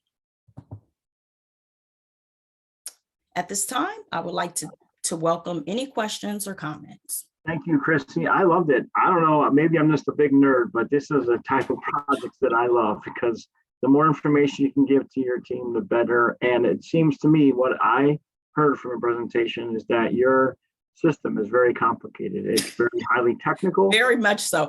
I forgot my video wasn't on. I'm sorry. That's okay. That's all right. Mention it, but we don't want to interrupt your presentation. So speaking of that, I want to pass the baton over to Alexandra so we can try to stay on track. So Alexandra, can you let us know if there's any questions or comments in the chat box? Yeah, certainly, Rob. And I'll try to combine some of the questions too, since we are short on time. So Ray asks a question in regards to ADA compliance. So what considerations for ADA compliance have been considered with the self-directed learning modules? Well, we have a specific department that that specializes in that, and we have I think it's called Dragon software, where things can be read to the employees.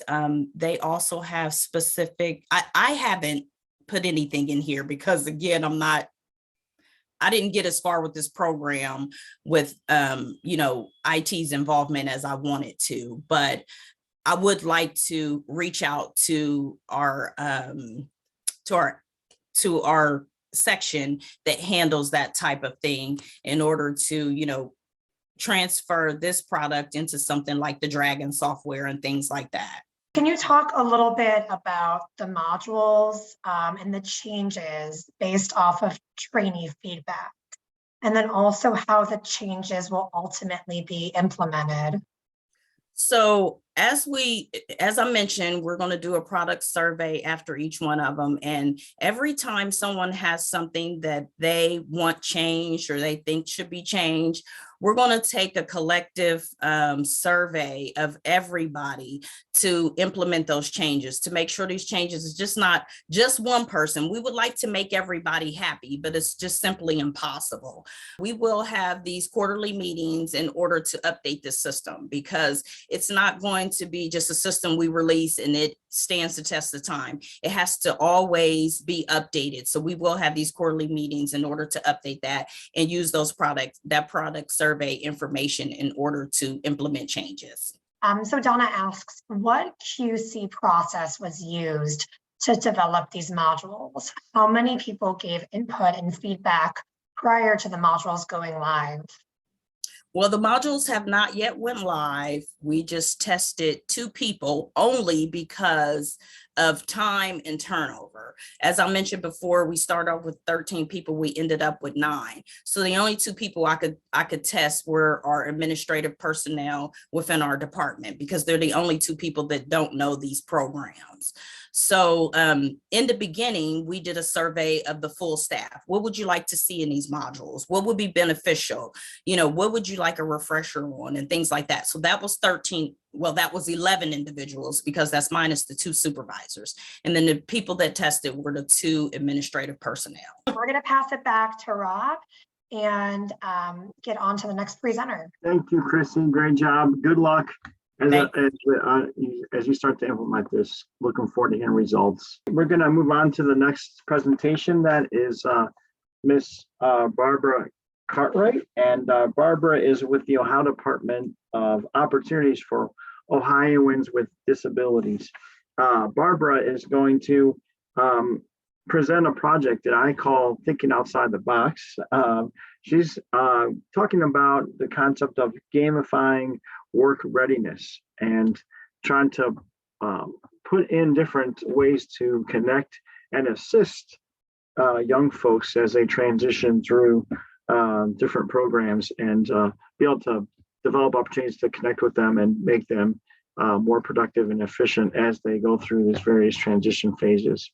So without further ado, I'd like to bring Barbara up to the screen. A lot of us have been in different seminars and workshops, and typically one of the first things you do is kind of go around and share your name and a little information about yourself.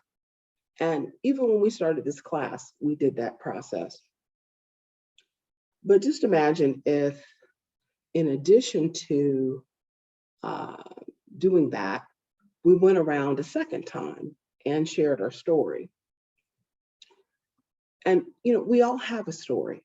And that story is often linked to our experience with a person with a disability. It may be our own story or a story of a sibling or a coworker or a family member.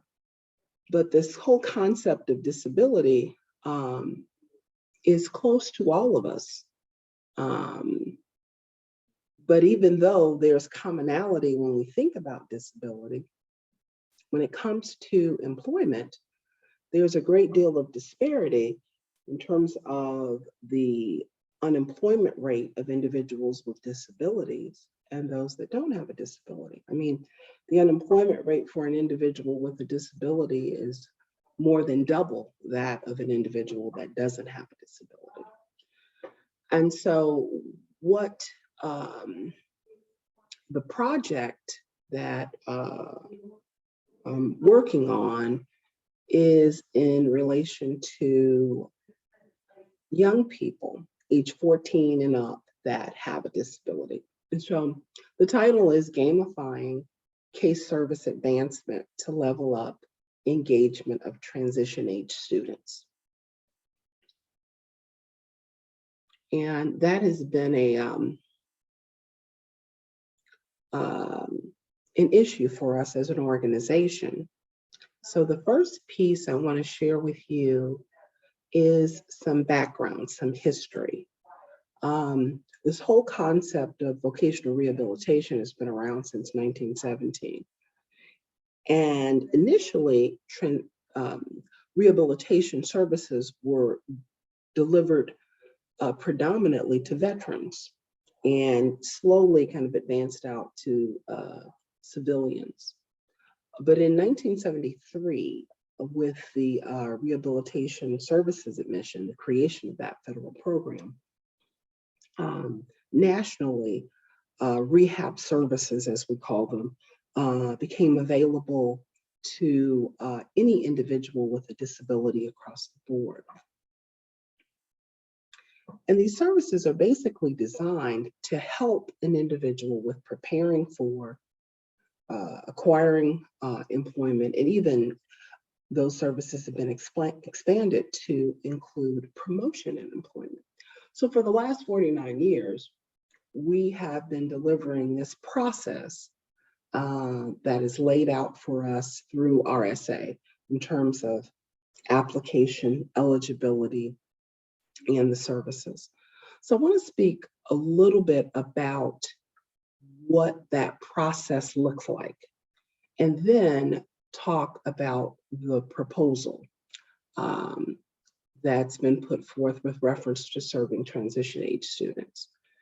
So when one applies, and anyone can make the referral, a school, an individual, a parent, anyone, a doctor can make the referral.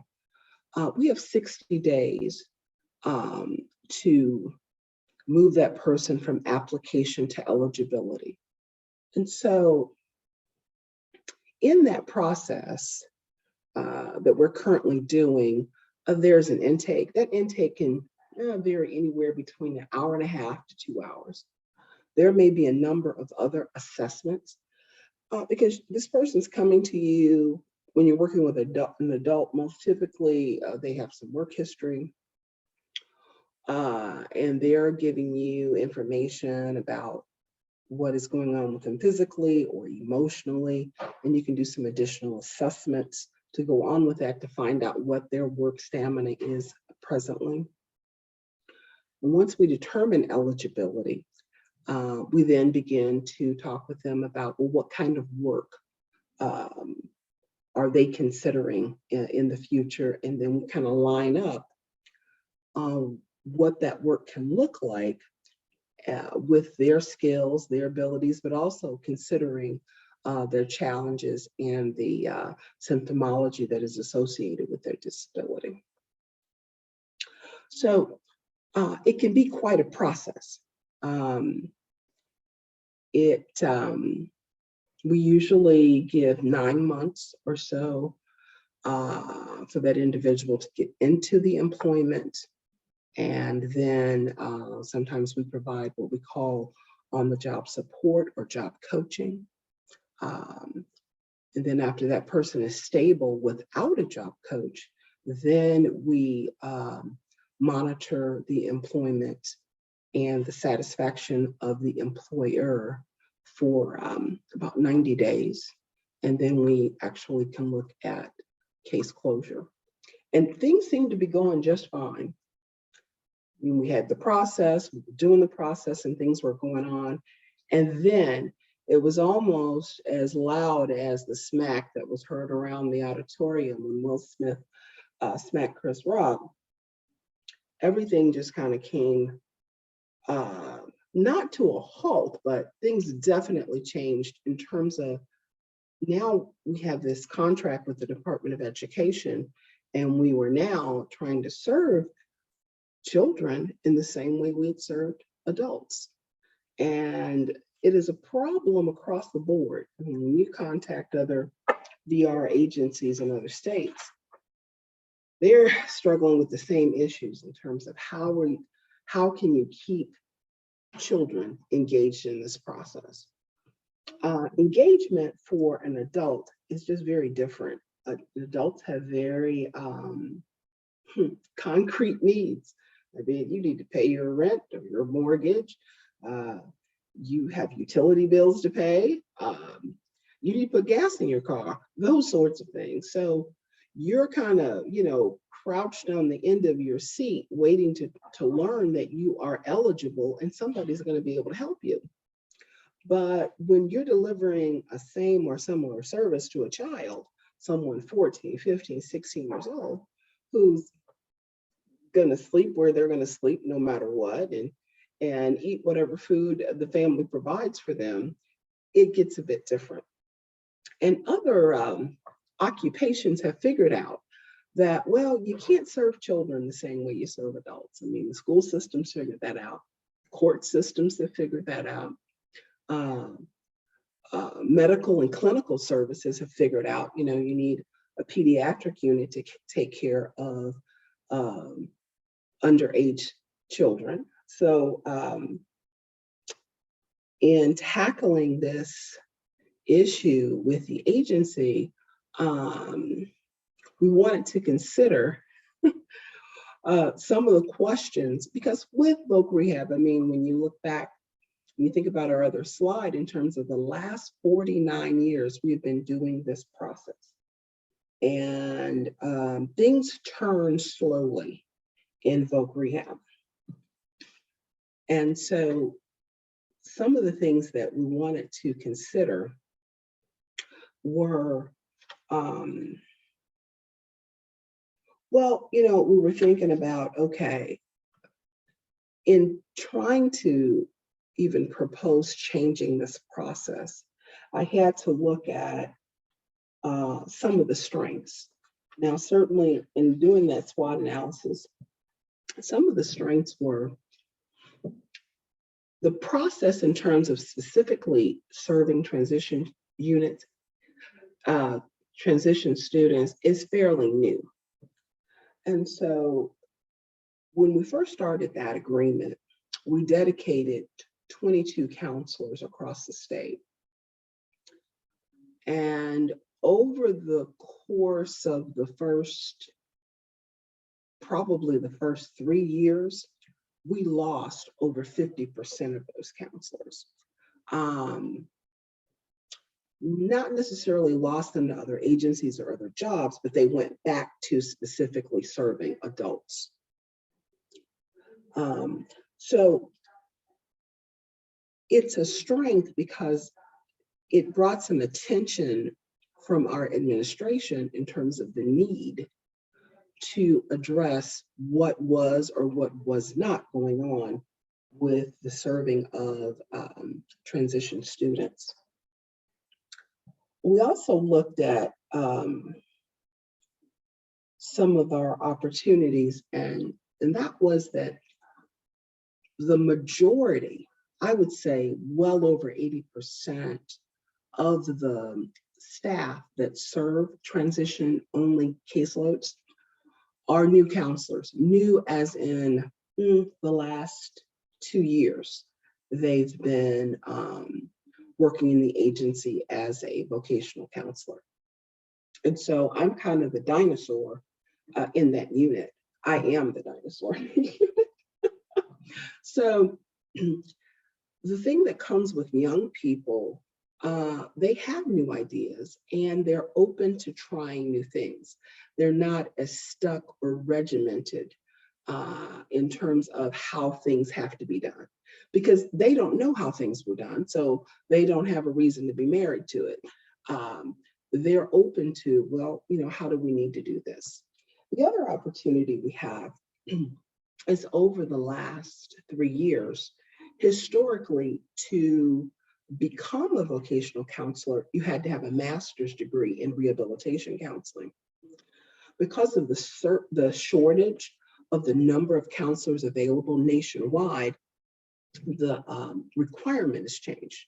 And so you can become a vocational counselor now with having a bachelor's degree. And that, since we no longer have to have a master's that's specific to vocational counseling, you now have people that are delivering vocational counseling services that come from an array of different backgrounds. So that's a huge opportunity for us because we can kind of tap into those varied experiences. The other, the threat is that we have, like everyone else right now over the last few years, we have a lot of staff turnover. And the other piece of engagement of young people is, of course, well, the other issue we have to look at is that our caseloads are still fairly large. I mean, most counselors have caseloads of 70 or more.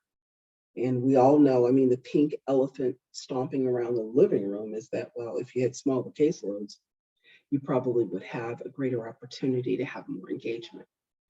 But that's not something we can tackle at this particular point. So that brings me to the slide we're looking at now, is the partnership with Mathematica policy research. So again, this is another one of our strengths in that the agency is at least looking at, okay, are we serving young people with disabilities, and to what degree are we serving them? So that was one of our first questions. And then the second question is, okay, well, if we're serving, then we also want to look at those services. How are they improving the outcomes for these young people? Now, so that I can give you a little information, when I say those services, I'm talking about career exploration. Career exploration is a service that we use to introduce the young person to the workplace with reference to a career that they might be interested in. So it will involve some research with that young person, kind of showing them, well, okay, well, in this particular occupation, Let's look at the U.S. Department of Labor. They offer the occupational handbook, and that is a listing of just about every kind of job category. And there's some short videos about, okay, well, this is what some of those job tasks look like. But Career Exploration also offers that young person an opportunity to be out in the community, to actually see that work being done on site. They can speak with individuals that are performing that kind of work. Another service that was looked at with our work with Mathematica is something called Summer Youth Work Experience. And that's an authentic work experience that spans 4 to 5 weeks in the summer. It is a paid work experience. And we basically get an agreement with a company in the community where we can bring young people out in a small group, usually anywhere between 2 and 4, to do job tasks at their workplace. The other service that we looked at is something called non-permanent job development. That's your standard, job after work, after school, couple of hours, or on a weekend. A lot of times young people will get a temporary job before they graduate from high school to get a little work experience, and that's basically that job. So when we partnered with Mathematica, we had them look at first, to what extent are students receiving these services? And we found that between 2014 and 2017, there was a lot of flexibility in terms of to what degree young folks were being served. But the greatest amount served, and that was well over 47%, was in 2017. So then we said, okay, we'll take that 2017 number, and these, of course, are individuals that have been applied, determined eligible, and they are in a plan for employment and in service. And so of those that were receiving services in 2017, 12%, there was a 12% probability that if they received one of those services, a career exploration, summer youth work experience, or a non-permanent job development, that if they received one of those services, that was 12% probability that they would stay engaged in service. And then when we looked further, where they were receiving multiple services, then their employment outcome shot up to a little over 20%. So another strength with reference to the proposal that we're now putting together, in terms of if we can tackle the idea of the engagement, then we'll be in a better place in terms of how we're delivering services.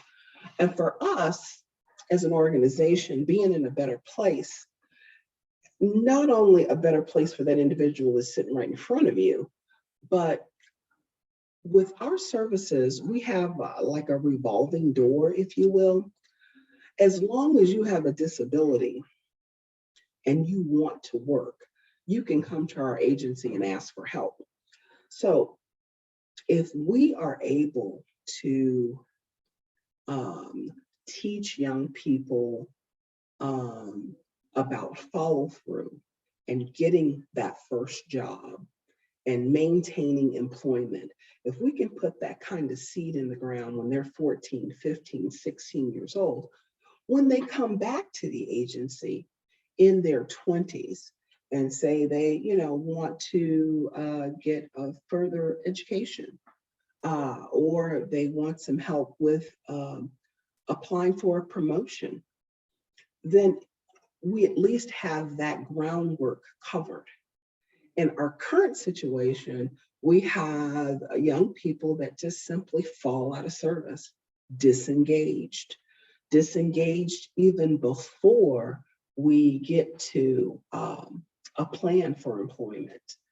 So when they come back, they're not any further along than they were when they left. So the proposed process is, of course, we have RSA, and so they lay out some of the things that we have to do. So people have to be able to apply, and there's certain things that have to happen in that application process. But we certainly don't have to spend an hour and a half on an intake.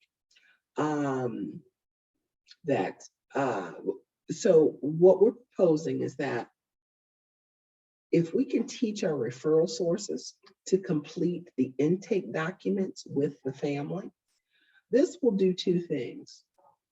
Number one, it informs the family that the referral source, that this is important to them. This is important, say, for instance, to the school or to the physician that is making the referral, and why it's important. And as they're helping that family go through that application and that participant acknowledgement and the consent so that we can get records from at least the referral source, when that comes to the counselor or the counselor assistant, the CA, then we will do a follow-up contact rather than scheduling an entire meeting simply to complete some pieces of paper. We can go over the documents, and then we can get the person in our software system that's aware, and then schedule a planning meeting.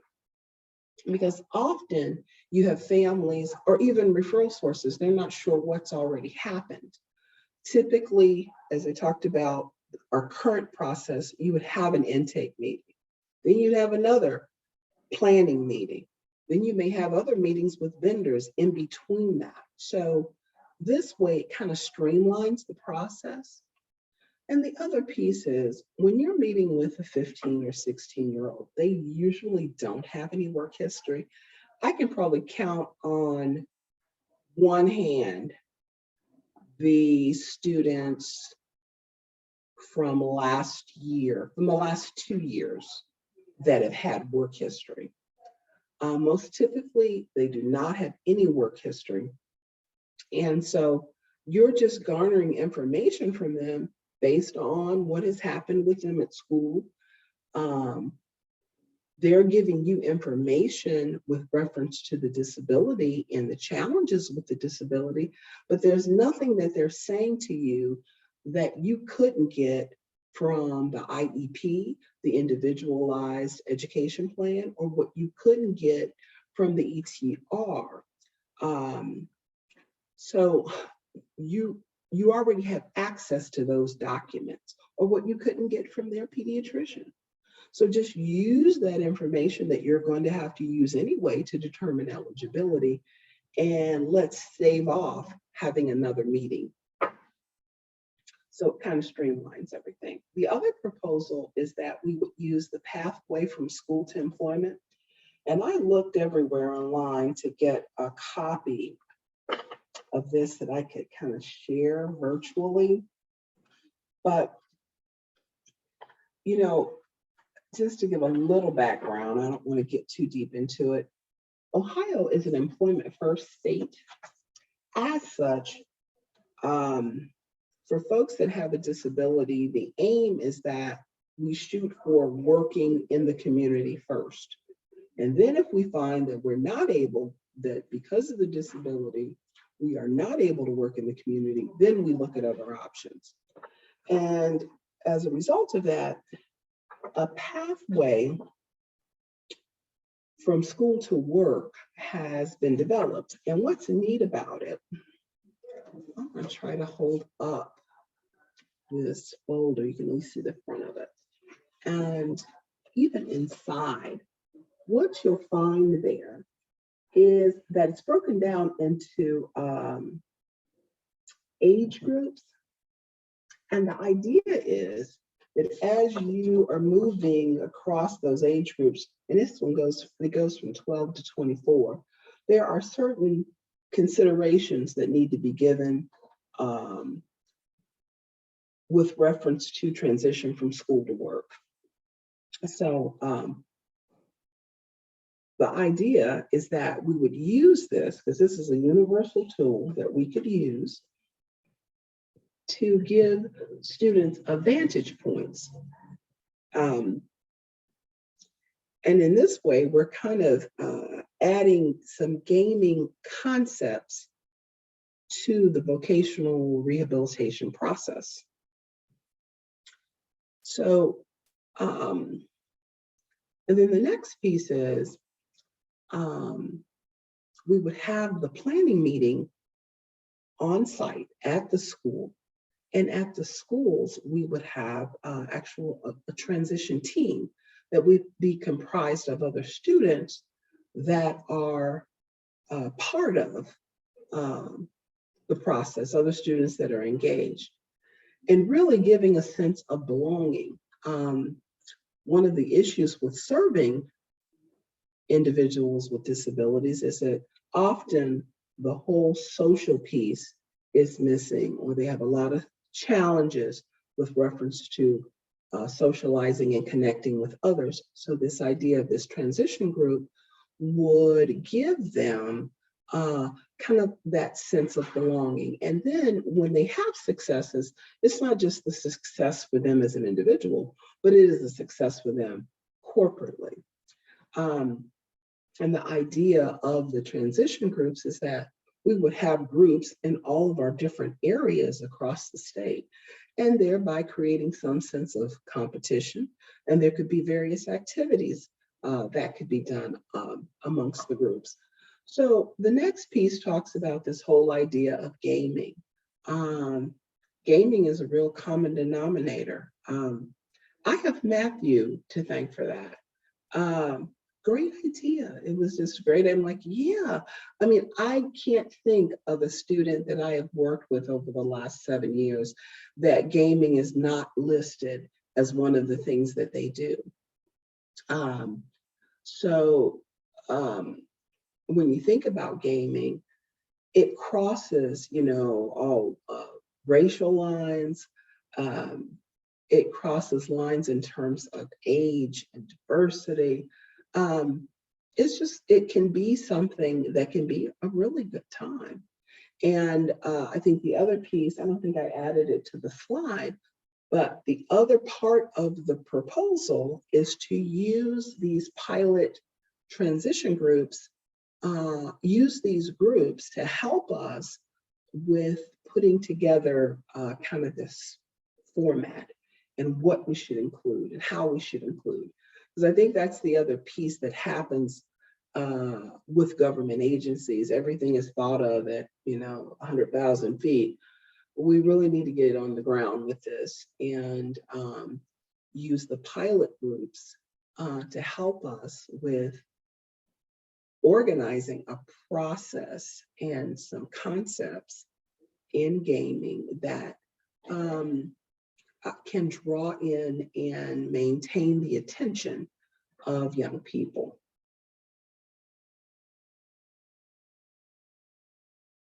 Let's see. Hey, Barbara, I don't mean to interrupt, but we are hitting your time threshold. Okay. So we're going to have to wrap it up. Is there any closing comments or anything you'd like to share with the group before we? Well, I think I've shared the thrust of what it is we're trying to do and how we want to go about doing that. And so we are waiting now to get, we have approval for the pilot for the Southeast area. So that would be out of 3 offices. So we're waiting, we have approval for 1. So we're waiting on the approval to start the other 2. This is a great idea, and I wish you the best of luck with the implementation part. Thank you, Barbara, for this project. I look forward to seeing the written report and kind of see how you plan to implement it and kind of flesh it out in greater detail. Bring up Amy Hoops. Amy is from the Ohio Bureau of Workers' Compensation, And again, this is another one of my favorite PMA projects because its concept of using technology and using the software that's in the system to try to make things more efficient and effective. And from reading her description, it seems like there's multiple opportunities to enhance the productivity within the Bureau of Workers' Compensation. Her title is called the Vocational Rehab Referral Redesign Project. And without further ado, Amy, I'd like to transition it to you to take it away. Hello, everybody. My name is Amy, and I am a supervisor with the Bureau of Workers' Compensation. And so we're going to go from working with one BWC employee, Chrissy, and someone who, of course, deals with voc rehab, and Barbara, to combining the two. So my project is the rehab referral redesign. Prior to being a supervisor, I was a disability management coordinator here at the Bureau of Workers' Compensation, and we were the ones who would help coordinate voc rehab services. So while I have not been a rehab specialist for a few years, it's still something that's very important to me. So we'll just go over the goal of voc rehab. In general, is to prevent a lengthy disability by creating a time-limited, individualized, voluntary program for injured workers with a lost time claim to safely return to work or retain employment. So that's the goal of voc rehab within the Bureau of Workers' Compensation. So voc rehab is an invaluable service available to Ohio injured workers to help them return to work following an industrial accident. Voc rehab is a voluntary program, so no one can be forced to participate. Certain services that we do apply, that we offer through voc rehab include work conditioning, physical therapy, short-term or long-term training, job modifications, on-the-job training, and employment services like job placement and job search. A person's participation in voc rehab is based on the Ohio Administrative Codes and revised codes. So there are certain rules that need to be followed in order to be found eligible for services. So currently, the reason why we want to do redesign is that currently BWC uses emails to initiate the vocational rehabilitation referral to determine the injured worker's feasibility and eligibility to participate in those services. The goal of my project is to transition the current method by which voc rehab referrals are addressed from email to using the BWC Claims Management System core suite, or possibly the MCO Portal, which is a SharePoint site. So going away from this email system to a more electronic system. Basically, using either core suite or SharePoint will allow for more real-time tracking of referrals, more transparency during the initial referral phase, balance the workloads amongst the BWC disability management coordinators, and eliminate an extra step in the referral process. So just some terms to go over that you'll probably hear from me today. We have BWC, or Ohio Workers' Comp, MCO, which is the managed care organizations. They're the ones who medically manage the claims. They're the ones who would initiate a voc rehab referral to BWC. Claim service specialists, they are the CSSs. They're the ones who manage the claim from the workers' comp side. They address the payment of compensation, and they address claim allowances, additional conditions. Then you have the DMC, or Disability Management Coordinator. They are the BWC Vocational Rehabilitation Specialist who address the injured workers' eligibility for participation. They also direct the payment of certain compensation. They staff the claims with the MCO and the voc rehab case managers, and address the injured workers' eligibility to receive living maintenance wage loss following a successful return to work. You have the VRCM, which we call VRCM, VRCM, or the voc rehab case manager. They are external providers who are contracted by the MCO to assist with the coordination of the voc rehab services once the person is found eligible to participate. Living maintenance is compensation that is payable to the injured worker while they are participating in a voc rehab plan. And then living maintenance wage loss is compensation that is payable to an injured worker who returns to work but is unable to perform the duties of their previous job with injury and has a loss of earnings due to his workplace injury and restrictions. So I did a logic model, and this isn't a complete model, but of what the goal is of my project. So first, of course, you have the resources, including the DMC, the MCO, our rehab policy unit, our business transformation group. They're our group that oversees projects and development of those projects. The use of course Suite and SharePoint. Our outputs would be in transitioning from an email referral process to an electronic process by either SharePoint or Suite. And then of course, the short-term goal right now is to continue to work with our BWC project management department or business transformation group on the best use of the internal systems to develop another means of by which voc rehab referrals will be processed. Of course, piloting these new processes with a few of our managed care organizations, and also, of course, collaborating with the MCOs on the new process. And of course, the long-term goal is to remove the use of emails when initiating a voc rehab referral, allow for the systematic assignment of voc rehab cases to help with caseload balancing amongst our DMCs, and integrating the voc screening tool within SharePoint or Suite. So we'll go over a few of those here in a moment. So I did some pros and cons of using Suite versus SharePoint. With Suite, it would allow for systematic assignment for caseload leveling. It's working within one system. Right now, we have to use Suite every day in order to manage claims. That is our claims management system that BWC uses. So the DMC is already in that system. We'd be better access to claim information that needs to be provided as part of the rehab referral process. So it's already in Suite, so it'd be easy to import and move that information to various screens. Easier to build queries for statistical purposes. So we have a data warehouse process, Tableau. We have several different resources we use to gather all of our data and to run different reports to figure out where the work is. And of course, then there's the referral, timely tracking of the referral and the timeframes, because there are timeframes by which the MCO is required to get us information and by which a referral is to be completed. Some of the cons of Suite is that the MCOs have limited access to Suite. We don't none of the MCOs have Suite. They do have a little bit of access, but it's very limited. Suite can be kind of cumbersome. There's a lot of clicks and a lot of places to go, and it's still a relatively new system that people are still getting used to. And then oftentimes it's also difficult to generate documents, not correspondence, but documents from within the system that would then have to be then moved into our document management system, because that information does need to be there for when it goes to the Industrial Commission.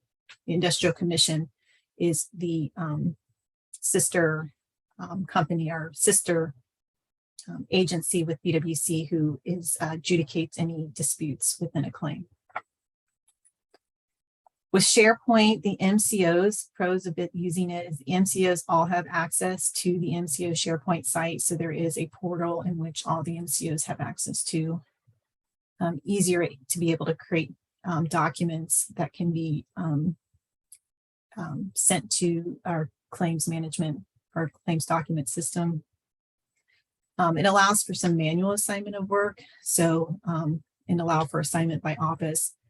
So if we were to use Suite to assign, while we might be able to balance work, we may not be able to direct where we want the work to go because we do want, we are trying to have our DMCs work with specific offices throughout the state.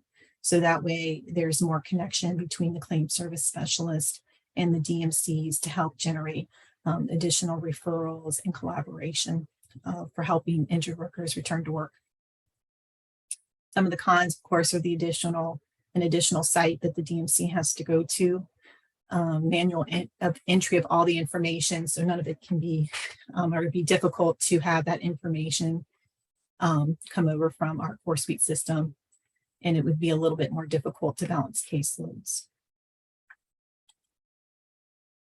So I worked with our business transformation group and we did a process mapping of the overview of what the initial voc rehab referral process is.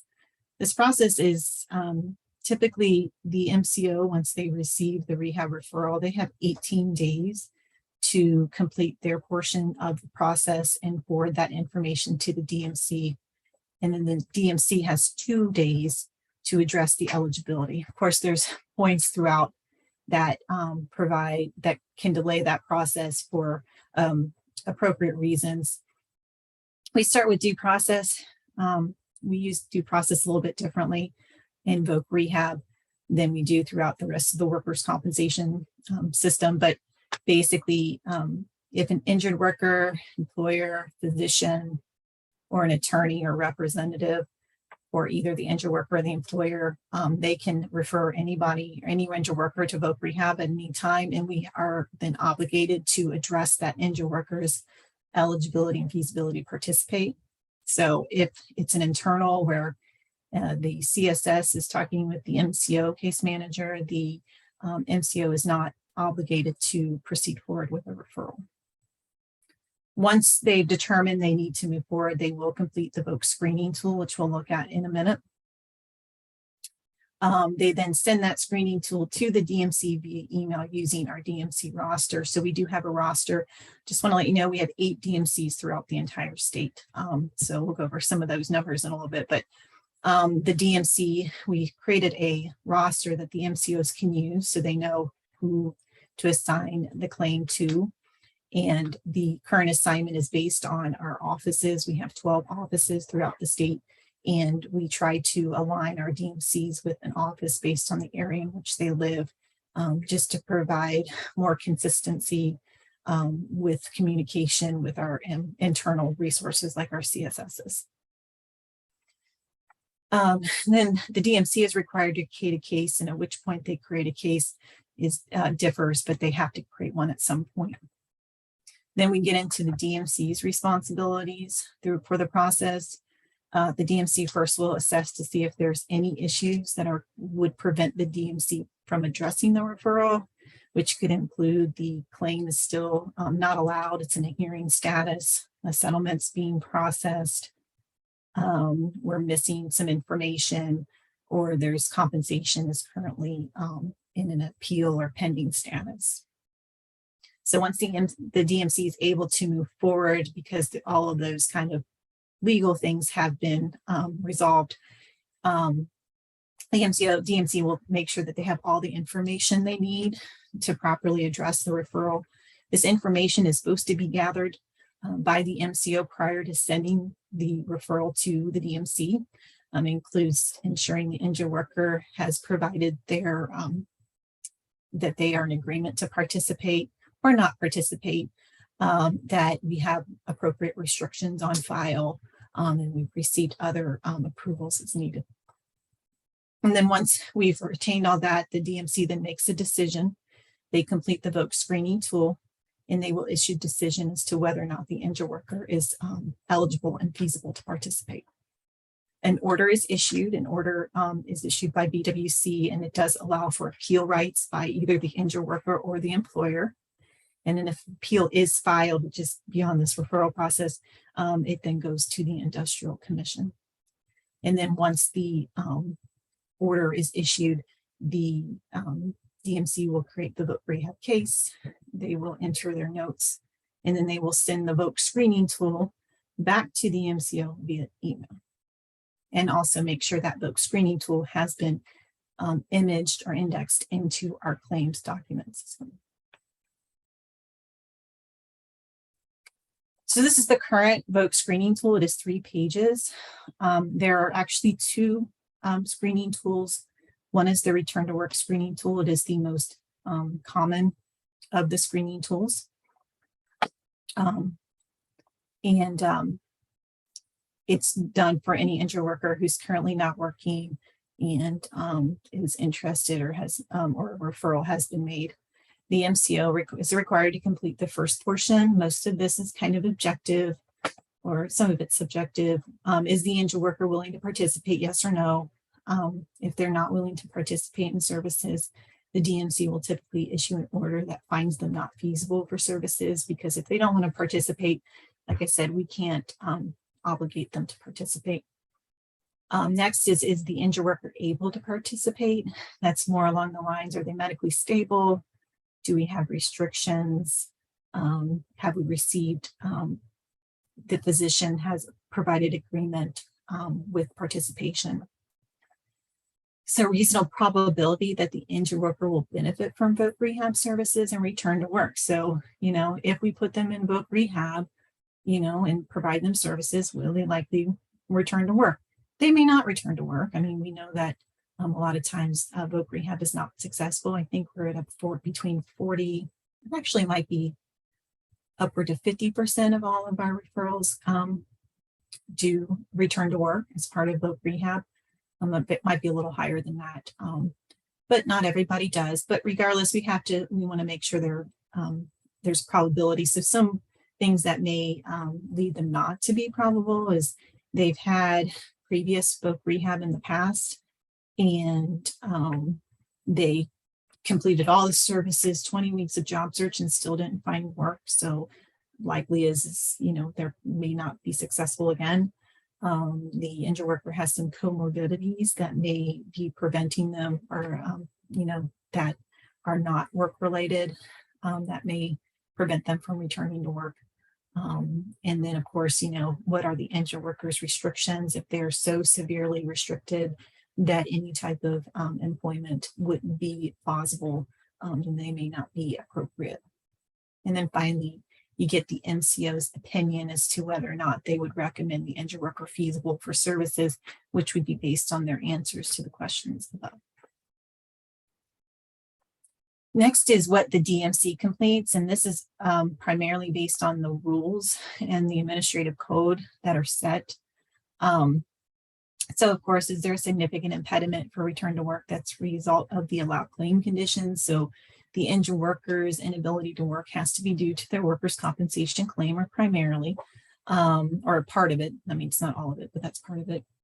They're receiving temporary total compensation on the date of the referral. They're receiving salary continuation, which is compensation paid by the employer. They're receiving permanent total disability compensation. Our employee injured workers who are statutorily PTD, such as those who are maybe paraplegic, are able to still work and receive PTD. So if they are able to do that, then they could be eligible. They're receiving non-working wage loss, which means they've been looking for work on their own, but they've been unsuccessful. They've received a scheduled loss award, which is typically an amputation. They're a catastrophic claim, maybe a traumatic brain injury, and they want to return to work, and there is a goal that could be established. They're work for a state agency or university, and they're not, or maybe they're not receiving compensation currently, but they have restrictions. Some additional things that would make them not eligible: the claims disallowed or denied or is at hearing. They have not lost 8 or more days of work, so there's 7 or fewer days of work. In order to be a loss, you have to have a lost time claim, which is 8 or more days off work. Their claim has been settled in some portion. The injured worker is working on the date of the referral. The only caveat is regarding the return to work screening tool. If the injured worker is working, they're not eligible for voc rehab, but there is a job retention referral that could be done, and the screening tool is fairly similar. And that is if the injured worker is working but having some difficulties in performing their job, and both the injured worker and the employer agree, they could be referred for voc rehab. And then finally, the injured worker, if they previously had done voc rehab, returned to work, and then either lost their job or resigned due to issues unrelated to the claim, they may not be eligible for services. So then finally, once you, depending on the answers to the questions above, then the DMC would determine if their participation, if they're able to participate. So in the final sheet, the MCO completes the first portion, just answering to some additional questions, which they need to do. Is the injured worker, are there restrictions on file? Is this a re-referral? And if so, what are some of the new and changed circumstances that would make the injured worker feasible? Has the Industrial Commission or Bureau ever denied any related services? Is there a specific independent medical exam or IME report that's given some feedback on what services could be applied?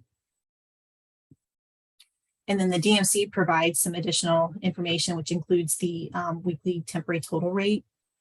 The injured worker, when they participate in VOC rehab plan after they've been found eligible and start services, their compensation could be increased. The minimum living maintenance rate for this year is $542.50.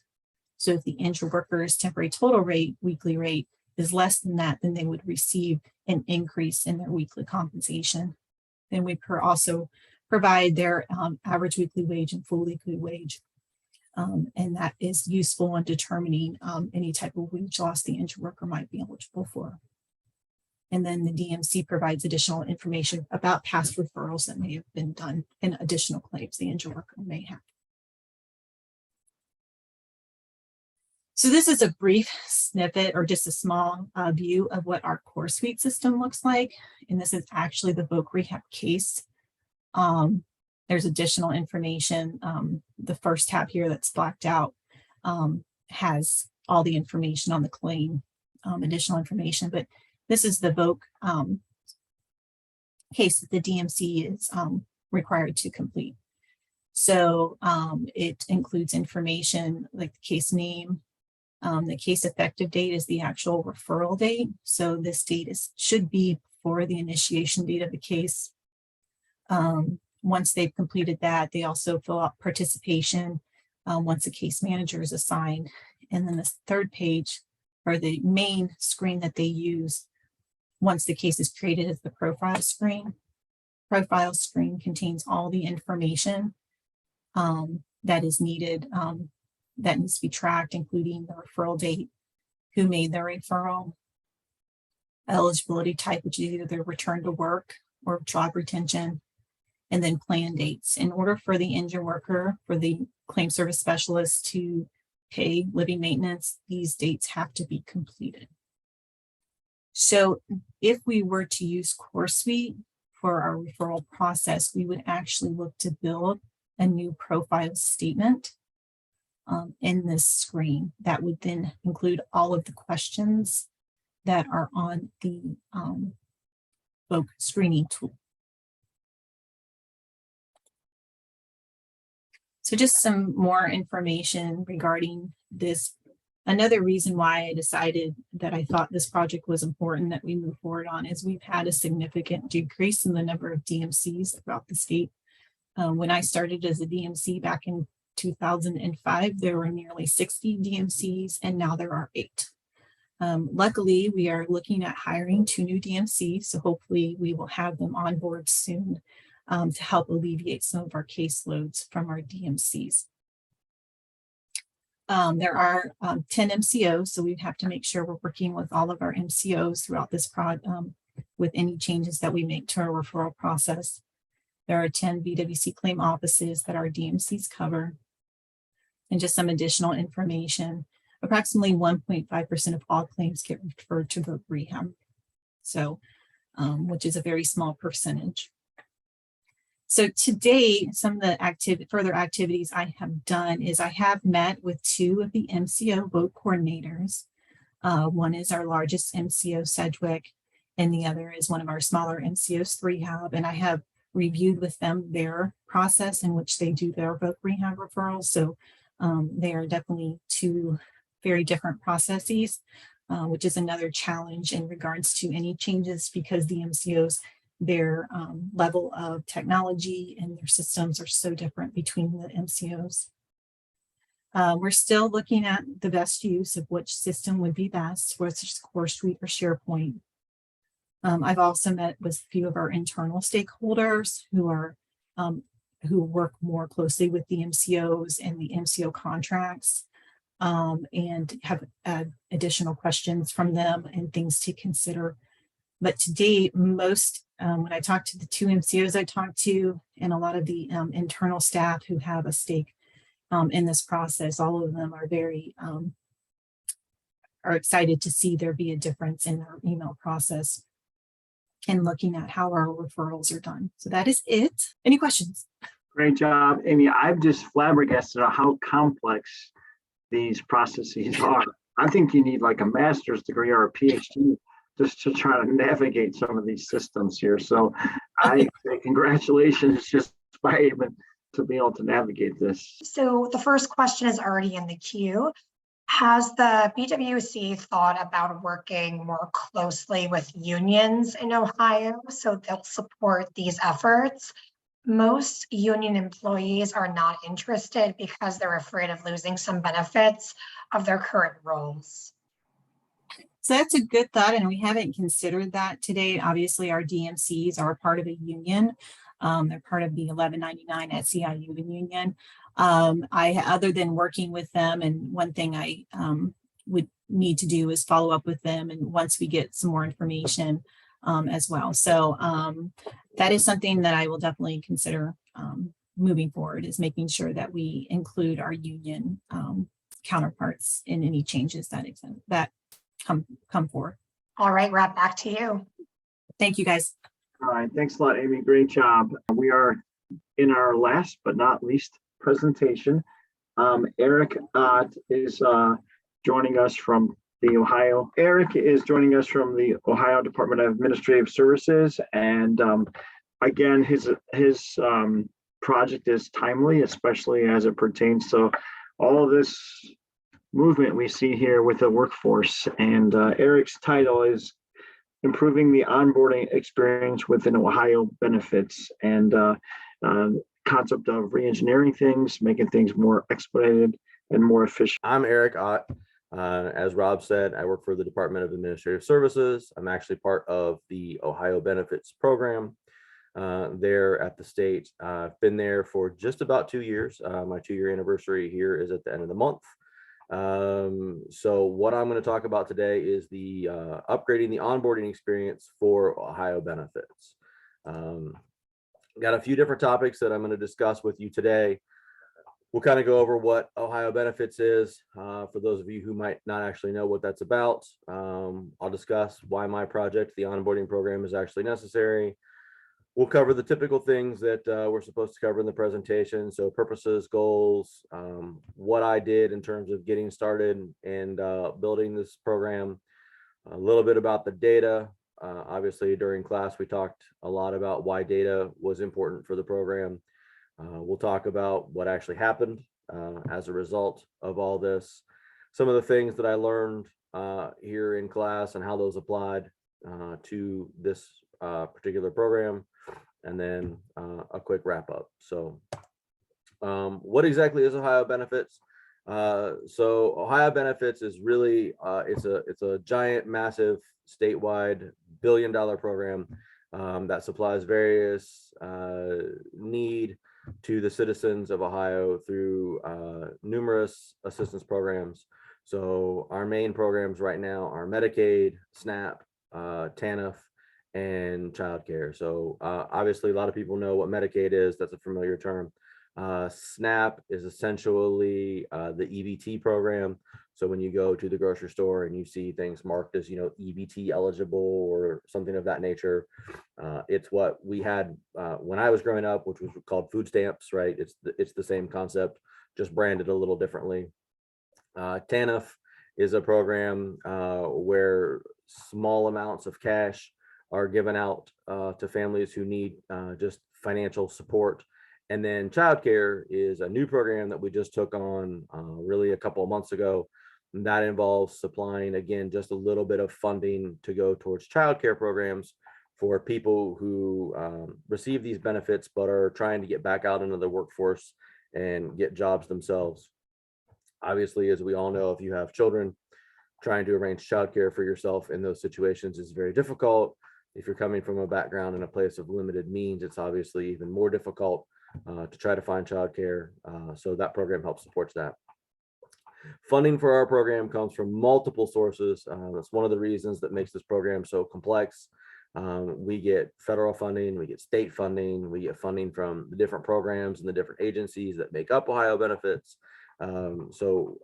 It's a very well-funded program, but it's very complex in terms of how it is funded. As I noted just a minute ago, Ohio Benefits is made up of multiple state agencies. Job and Family Services is actually responsible for SNAP, TANF, and childcare. ODM, obviously, the Ohio Department of Medicaid is responsible for the Medicaid portion. DAS, the Department of Administrative Services that I work for, we have been tasked by JFS and ODM to basically oversee and manage the program, to create the websites, the portals, the reports, provide all of the operations, everything that somebody, does in the background to make all of these programs available to the citizens of Ohio. So we sort of act as the technical arm for JFS and ODM.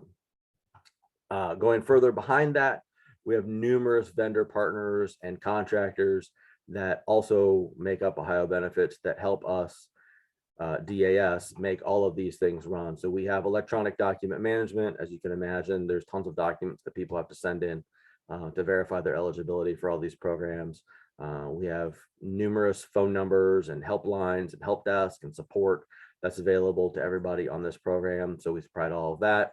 I mentioned the operations, all of the batch processing, all of that is handled by third-party vendors or other contracted resources that we DAS manage on behalf of JFS and ODM. So I think you can kind of maybe see and understand a little bit about how that relationship works and how there's a lot of complexity there in terms of, JFS and ODM come to us, DAS, to get things implemented and changed and put in place for their particular programs. And then we have to then work with the various contractors and other vendors that actually support and implement and do all of the things that JFS and ODM want to do. So we're really that third party is not quite the right word, but that intermediary in between all of those vendors to help JFS and ODM get all those things done. So why is this onboarding program necessary? Well, it's very difficult, as you can imagine from what I just explained in the last 3 minutes, for new team members to get up to speed on the Ohio Benefits program. Really, to be honest, it's typically a 9 to 12 month learning period for anybody to really get up to speed and understand kind of what's going on in the program, all the different relationships, how everything works, who all the important people are, where you need to go for information. It's very difficult for people to understand. Right now, there's no formal training for new hires. Every manager really onboards people differently. I have my own program training that I send people through when they come into the program, but other managers do things completely differently and send people through different things. So everybody kind of gets whatever they're given, and it's not necessarily really equal. It doesn't necessarily cover the various areas in depth, and it just makes it really hard to understand what's going on. So as I noted, just really the size and complexity of the program makes it very difficult for new employees. Lots of times those new employees are confused and don't really know where to go to get the answers. We've all been new before. We've all been faced with those challenges when we start a new job, and you've been given a task and you've been given something to do, and you come across something and you're like, I don't know what I'm supposed to do here. And we rely on a lot of key people who have been with the organization for a number of years and have kind of that institutional knowledge that you really need. And they're our go-to people. And when somebody is new, they kind of hammer those people over and over and over again for answers to things. And I'd like to be able to kind of break that cycle and allow them to fly on their own a little bit sooner. So we want employees to be effective, faster, and contribute more quickly to the program. you can understand from a management perspective that while it's at least understood that the program is complex and it takes people a lot of time to get up to speed, if you can change that 9 to 12 months and maybe make it 6 to 9 months, that creates a lot more efficiency, makes things better for everyone in the program, provides people better depth and overall knowledge on the program. It would certainly reduce some of the new hire frustrations. Obviously, people want to perform well when they get hired into the program, but it's very easy to struggle just because you don't really understand sometimes what's going on in a meeting because people are talking and various people are involved that you've probably never met until now. So it's just confusing. We're also starting to shift to hire more state employees. We have a lot of contractors right now, and we're going to be changing all that around, starting to hire more state employees. So if we can hire more state employees and provide them with this good training, it'll be very beneficial. So if we talk about purposes and goals, one of the things, the tenet around what I'm trying to do is creating an effective and comprehensive online training program to use in the onboarding process for the Ohio Benefits Program employees. So I want them to be able to have kind of one key, consistent, standard training that can be given to each new hire, that they can be presented with that, and they can use this online training for review and reference as needed at their job. I talk with my hands a lot. I apologize for that ahead of time. I want to make it really easy to update. If we can put all this in one place and it can just be a centralized document, it'll be way easier to maintain than the scattered documentation that we have now and the kind of hodgepodge training that's available to us currently. And then I want to collect pre and post training feedback. That was one of the key things that I took away from our classes here, basically to demonstrate the knowledge gained from that onboarding, right? If we can prove that, coming into the organization, maybe somebody has no idea what Ohio Benefits does or what they're about. And then once they go through the training, they have a really good understanding of the programs, the people, and some of the processes. I think that'll really show some of the benefits of what I'm trying to accomplish. Ideally, I want to reduce the time to effectiveness of a new employee by 25 to 50%. So, where I was talking earlier, where it takes everybody 9 to 12 months to get up to speed. Ideally, I'd like to reduce that down to 6 to 9 months, more towards the 6-month end, but trying to be realistic. I think that's certainly doable. I think we can do that. And I do realize that, 6 to 9 months still sounds like a long time to get up to speed, but it would be a big change for us. Like I said, another part of this training, the key is going to be to inform the new employees about what's going on so they understand the key people in the different agencies, all the vendor partners that we have, why everything is essential, the different areas, the different people to Ohio Benefits. And then, if you work with the state, we have 1,000 acronyms that we use on a daily basis, and everybody just sort of tosses them out and doesn't really take into account that if you're new to the organization and sitting in a meeting, you may not have any idea what the alphabet soup is that people are trying to talk about, and it can be very confusing. So if we can provide sort of a key and a guide to what those acronyms are, it'll also be very helpful. If it's available and this training is online like I'd like it to be, it can basically be a reference manual for new hires. They can go back, they can open up the URL, they can pop back to that and kind of skim through and be like, I remember hearing about that, and kind of pull up that section that's relevant to them and reduce that dependency on that outsourced knowledge. So again, not necessarily having to go back to those knowledge experts every time to get those answers that they need. So in terms of getting started and building the training, what I sought out to do was obviously sort of create an outline, form this building blocks of what I thought that the training should cover, the different areas of focus, the different people, all of those things that you would want, and then kind of sketch out the preliminary requirements, right, for what I would need information wise from those particular areas. So, if I want to talk about JFS, and I want to talk about ODM, okay, well, what information do I need to get from those areas so that I can talk about them and build the training appropriately? Then we come to a big glitch in the matrix, if you will.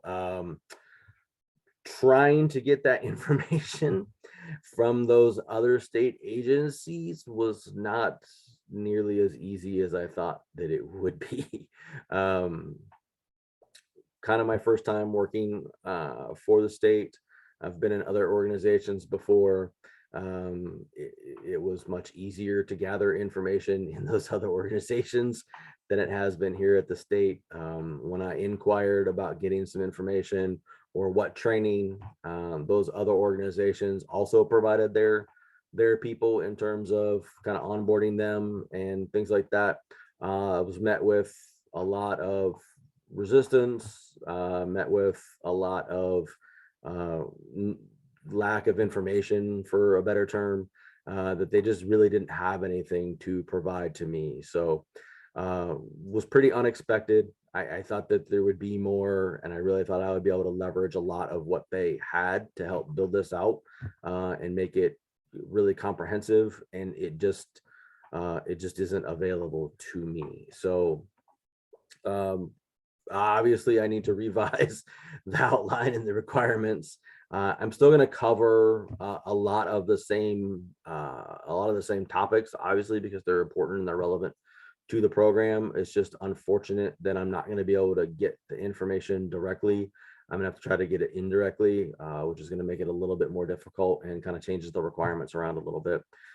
As I noted, less input from other agencies, but the positive to that is that outside review isn't really going to be an option. So obviously, when I reached out to the organizations and said, hey, I'd really like to get some information from you from what I'm doing, they had a very strong interest in seeing what I was developing and giving their input on that. So positive note, I don't have to really deal with that anymore. Downside, I do have to try to come up with it all on my own. I want the whole training to be some sort of a mixed media format. I really want to avoid that death by PowerPoint feel. This is going to be a multiple hour training program. I assume by the time I get it all completed. So, if you sit there and barrage someone with 60, 70 slides, they're going to fall asleep. And I don't want that. So I really want to create some sort of mixed media format. We saw a couple people in the presentations today do that very well in their presentations. Obviously, people in the other classes have done so as well. So I'd like to be able to combine at least, maybe some video, some audio, obviously more pictures, to try to make it more engaging. It's all going to be developed in-house. It's all likely going to be developed by me. Maybe I can enlist a couple other people to help with some of the formatting and gathering some of the information, but I'm going to be piecing it all together. And then I'm going to collect some survey data. So that pre-survey data will be essential as well. So, what data did I have to go off of that indicates this is actually a real and important program? Well, my own experience onboarding with Ohio Benefits was a pretty big struggle. Trying to understand everything and trying to understand who everybody was and what everybody was talking about was extremely overwhelming. And I can very distinctly remember being about 11 months into the program and sitting down here and having a meeting and, walking away from the meeting and being like, wow, I actually really understood everything that we just talked about in that meeting. And that was probably one of the first times that really everything kind of clicked for me. And I want to make that process better for everybody else. I've talked to other new hires that we've onboarded, since I started. Everyone says the same thing. Everyone says it's very complicated. Everyone says it's very complex. Everyone says it's very confusing, all of that stuff. So it's really just an abstract collection of this preliminary data, right? I mean, I obviously I never really had any tools or thought prior to this class to try to collect any of that data objectively. But everything that I've seen, everything that I've heard, everything that I've observed leads me to believe that this would be a really good program for the organization. So, I want to eventually do 3 surveys. I want to do a pre-assessment, survey, a post-assessment survey, and then a 6-month assessment as well, right? So before the survey, what do you know? Before the training, what do you know? After the training, what do you know? And then 6 months later, right, our first kind of key marker that I indicated that would really show some progress. Where are you there? Where are you now? You know, how comfortable do you feel? What do you know? Where are you missing? Those kinds of things. So it'd be cool if I could do sort of 6-month interviews, right? Maybe sit down with somebody for 15 minutes and just talk to them about their experience and see where they are. And then, you know, really use that mix of the subjective and the objective data to paint the picture of how this is all working. So, well, what really happened? Now, honestly, nothing has occurred to this point in terms of the training taking place. As I mentioned earlier, I ran into a lot of stumbling blocks and hurdles with trying to get the training materials put together. That was way more difficult than I anticipated, and it just really became a mess. So obviously that changed the scope and the process for developing the training, which has just led to delays, unfortunately.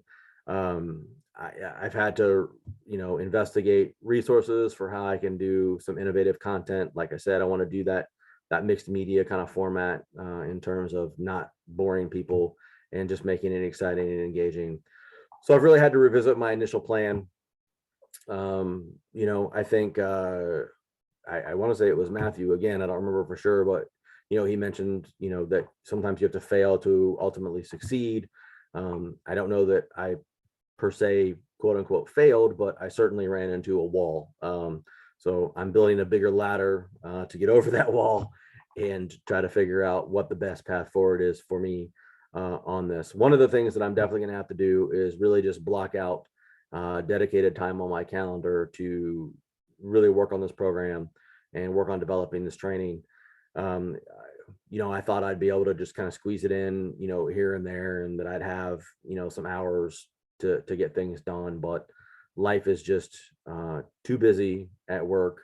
Things just keep coming up, and you know, it's pretty easy to just kind of kick this aside, and necessary sometimes, really, to be honest. You know, to kick this aside and say, oh, I'll just get to it, you know, the next day or the next week or whatever.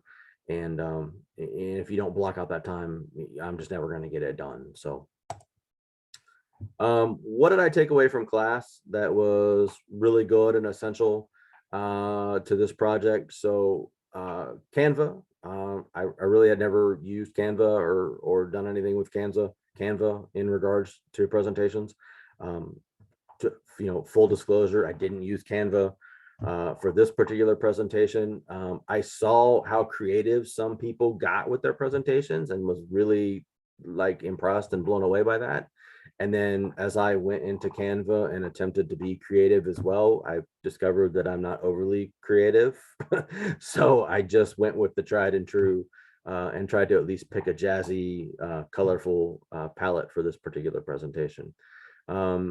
Facilitation and influence was another class skill that's really going to be important for this particular effort. You know, getting this off the ground and being successful is going to take a lot of this particular skill. You know, just building this and completing it is going to be one thing. Getting people to really buy into using it, you know, is going to be a whole nother thing. And really having people understand the importance of it will be key too. So process improvement was another area. It's always important to revisit and try to improve the training experience. So, you know, obviously you have to update the training as people change jobs and, you know, the circumstances change and different departments do different things, and you know, just every program evolves. So you need to change the training experience based on that. But you also need to do it based on the feedback, right? So if we do the pre and the post surveys and we're not seeing the gains that we would expect someone to have from taking part in the training program, then I need to come back and look at that and say why, you know, and perhaps, you know, we cover those in those 6-month interviews that I talked about and try to understand why those people aren't making the progress and still feeling confused or lost. And then the surveys are something that I've not really used before. Obviously I've experienced surveys. We all take surveys probably pretty much every day from some sort of an email or shopping experience or whatever that you get. But this class really helped me understand really how good surveys could be and what they would really bring to this particular project in terms of those really good data points pre and post survey. Because honestly, had I not really taken this class and we discussed those surveys, I mean, I would have just created the training program and just honestly assumed that everybody that went through the training was, you know, better and smarter for it. And that might honestly not be the case. So really to kind of summarize things up, as I noted, it takes new hires about 9 to 12 months to be fully productive in their roles. The goal really with this program is to just shorten that time span down to 6 to 9 months, hopefully again, closer to that 6-month role. I want new hires to feel more confident in their roles, raising their morale. Obviously, if you can make people more confident, you can make them feel better about themselves, you can raise their morale.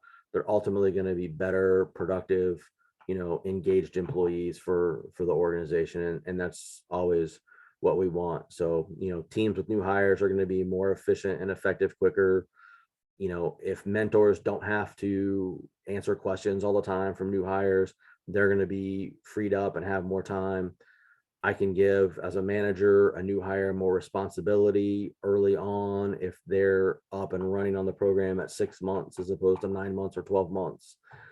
We'll ideally have less turnover as a result of new hires being successful sooner. I mean, you can imagine that if you come into a job, there's a lot of people who won't stick with something for 9 or 12 months, right? I mean, especially depending on what you're hired in at and what your job is now with the way that the job market is. If you come into this and after 9 months, you're still just like, oh my gosh, you know, this is so hard and I don't understand and I don't feel like I'm doing a good job.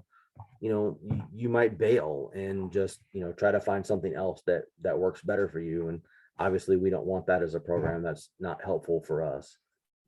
And then, you know, obviously I want the training to become, you know, meaningful and a reliable source of reference. So thanks everyone. Thank you very much for all the professors that taught our classes. I thought all of them were super engaging and really very good. And I learned a lot from that stuff. Rob, Alexandra, thank you guys. Thank you both for your leadership and support during this whole program. It's been tons of fun. And then, you know, thank you everyone in the class. I don't know who else here today. I can't see the list of people around, but I had a lot of really interesting discussions with many of you through the chat and just through the different classes that we had. So I've really enjoyed that aspect of the program. If anyone has any questions, feel free. If not, we're out of here. Hey, thanks, Eric. First of all, I wanted to say that I'll have to double check with you offline to see where you sent your dry cleaning, because I must have sent my jacket to the same place. And we should put in a some kind of complaint, because Yeah. I have the exact same issue. In fact, getting ready for today, I was like, oh boy, they must have shrunk my shirts too. So, anyway, but thank you very much. I understand that there's been all kinds of turnover and changes and things like that. I mean, obviously you'll see from I think the theme of what you've seen from all the presentations is there's a need to kind of update and change and get things going, especially with the turnover. So I understand that running into roadblocks, and you're right, it was Matthew that said that, you know, they had to fail, and they had to fail fast to try to then figure out where they're going to go from next. And the projects are designed to be demonstration of the tools and the experiences in the classroom. We definitely want them to have some type of impact to the organization. So, I mean, I just don't want you to be frustrated with moving so far and then having to take 2 steps back. But I will say that we do expect and hope that you can continue to work on this, you know, over time. And that's just because just like I said, especially with Mary, but what Mary put together, you know, these are important tools and resources for the institution. So is there a way that you think you can capture some of this information, or kind of build it almost like a pieces, parts, and kind of stackable aspect where you can gain momentum and create some resources as you go along? what's your thoughts on that kind of approach to try to get, build it as you go along and build momentum to this training part? Yeah, I think ultimately, so right now, I'll be frank with you, we're in the middle of this big RFP process, and it's literally taking up all of my time. I have to read like a 2,500 page RFP, which is no fun. So that's my main focus for like the next like month and a half, 2 months, is just dealing with all of that. But yeah, I totally agree with what you're saying, Rob. I mean, I envision that as soon as I get around back to things and being able to put together my outline and the requirements and stuff like that, then that's going to give me the ability to kind of break this thing out into manageable chunks that'll allow me to work on it and be able to get things done, right? Because trying to build this whole thing out at one point in time is never going to be successful, right? Can't eat the elephant all at once. That's what they always say. So yeah, I want to take out just the different sections and say, okay, let me work on this piece and get that built, and then this piece and get that built, and then this piece and get that built, and see within those different sections how I can use different elements. Hopefully, like I said, like some video or even just some audio. I forget the name of the lady earlier today. I think it was Chrissy that had the audio, to be able to use different things like that within those different sections. And then once I get all those different puzzle pieces sort of laid out, then put them all together and be like, aha, this is how it fits. So that's exactly the strategy that I want to align with. And that was why I kind of talked about being able to block out some of my time, because that'll allow me to say, here's the piece I'm going to work on today, and go from there. So. Yeah, well, I wish you luck in that. And one thing that we've been using as far as a tool, and I'm not sure how effective it is, but we're doing a lot of Zoom videos. So recordings of our own staff, and as it pertains to some of our redundant processes.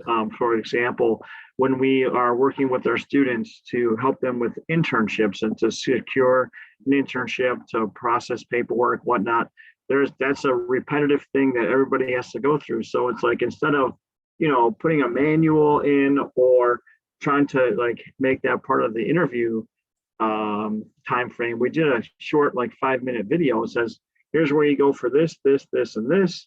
Okay. And it's part of the intake process.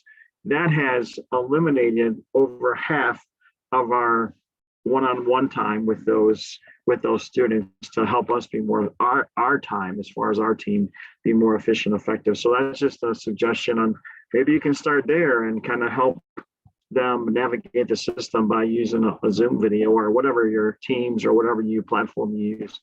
Yeah, no, that's cool. I actually really like that, Rob. Thanks. That's a good idea. I mean, yeah, I could totally sit down with kind of one of the experts, right? The guys that I was talking about that end up being mentors or whatever, and just, sit there and, hey, talk to me about this thing, right? And then they spew on it for 5 minutes, and I'm like, okay, click, and that'll be perfect. So exactly. And then create like a portal where like you can just say, here, if you want information about X, Y, or Z, and then just build that library and that catalog of resources as time goes by. Yeah. So anyway, that's just a suggestion, but I definitely think that it's worth the investment, and I just hope that you can kind of just build it into your schedule when time allows, that you're just gonna knock a few of these out whenever time permits. So Anyway, good luck. Alexander, I'm going to pass it over to you. Thanks, Rob. And I second what Rob said. So implementing Zoom videos and recordings has made our lives so much easier. And it's also great too, because if people forget what you said, they can just go back and play the video again. So it makes things a lot easier, more effective. So I do have 2 comments and then 1 question. So Mary states, great presentation. Confusion is a difficult thing to handle in the workforce. Christine also mentioned that you did a really nice job, and she looks forward to the implementation.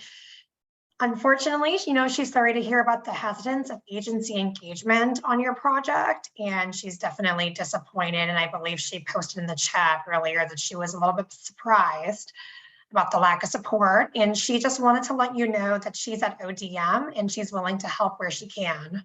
Oh, okay, cool. Thanks. Yeah, so that's actually one of the great things too about PMA is we Yeah. can lean on our cohort members. And then we just have one question. So Donna starts with stating ambitious goals. Who else can you help to get this project implemented and keep you accountable? Oh, okay. Well, my boss is going to keep me accountable. That's definitely going to happen in regards to that. There's probably a couple of people that, so I guess I don't know that I'll be able to have anybody necessarily help me build the training, right? I mean, I think that's going to have to be me, but I'll definitely have to rely on some other resources just to lean on and gather the information. Because I mean, if we're being honest, like I'm a manager, right? So you know, I know some stuff, but I don't know everything.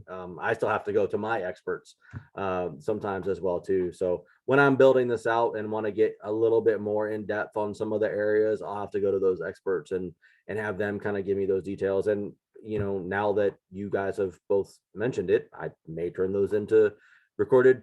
We use Teams, but you know, recorded calls and keep those videos for that. So thank you for the question, Donna. I think you said her name was. Those are all the questions and comments that I have. So back to you, Rob. All right, Eric, you're off the hook and good luck with your blazer. I will plug in what Alexander said is a good point about reaching out to the rest of the network. The one thing that we want for the PMA program and for CPM in general is that we create a network of experts and the experiential learning aspect and the relationships and those partnerships through the state government, but also all levels is really key. So a lot of times what I get involved with is connecting the dots. Or connecting the lines, like an old school operator, just kind of plugging people in to the various stakeholders across the state. And I really love that aspect of my job. So maybe there's a possibility of down the road, you can connect with other people from Public Management Academy to help provide information on their training programs or help you with getting yours put together by just sharing information about their organization. So anyway, well, without further ado, I want to say thank you very much to the entire cohort. That concludes PMA number 8. We had over 20 projects in this cohort. And so I can't wait to see the domino and ripple effect of the long-term implementation that these have. I also want to say thank you very much for spending the time with us, not only the last 3 sessions, but the entire sequence of the Public Management Academy. We are in uncharted times. This is crazy times that we all live in, both on a personal level and professionally. And I know that there's significant change within your workplace, probably struggles with your personal life as far as dealing with inflation and all the stuff in the world. And I just can't say enough how thankful I am that you are dedicated and conscientious and determined to continue to advance your profession, your craft, and your area of focus. So on behalf of the entire OCPM team, I want to say thank you very much for your commitment to us and your leadership development as you move forward. Thanks again to our team, Alexandra Higgle, Nina Antonek, and all of our student workers, Amira, Mary, Bianca, Madura, Courtney, and coming on board, Kat. I just can't thank them enough for all the hard work that they've put in place to behind the scenes and working with you along the journey. And we just have a really dedicated team that loves this work and is a passionate project for them as much as me. So I want to say thanks to them.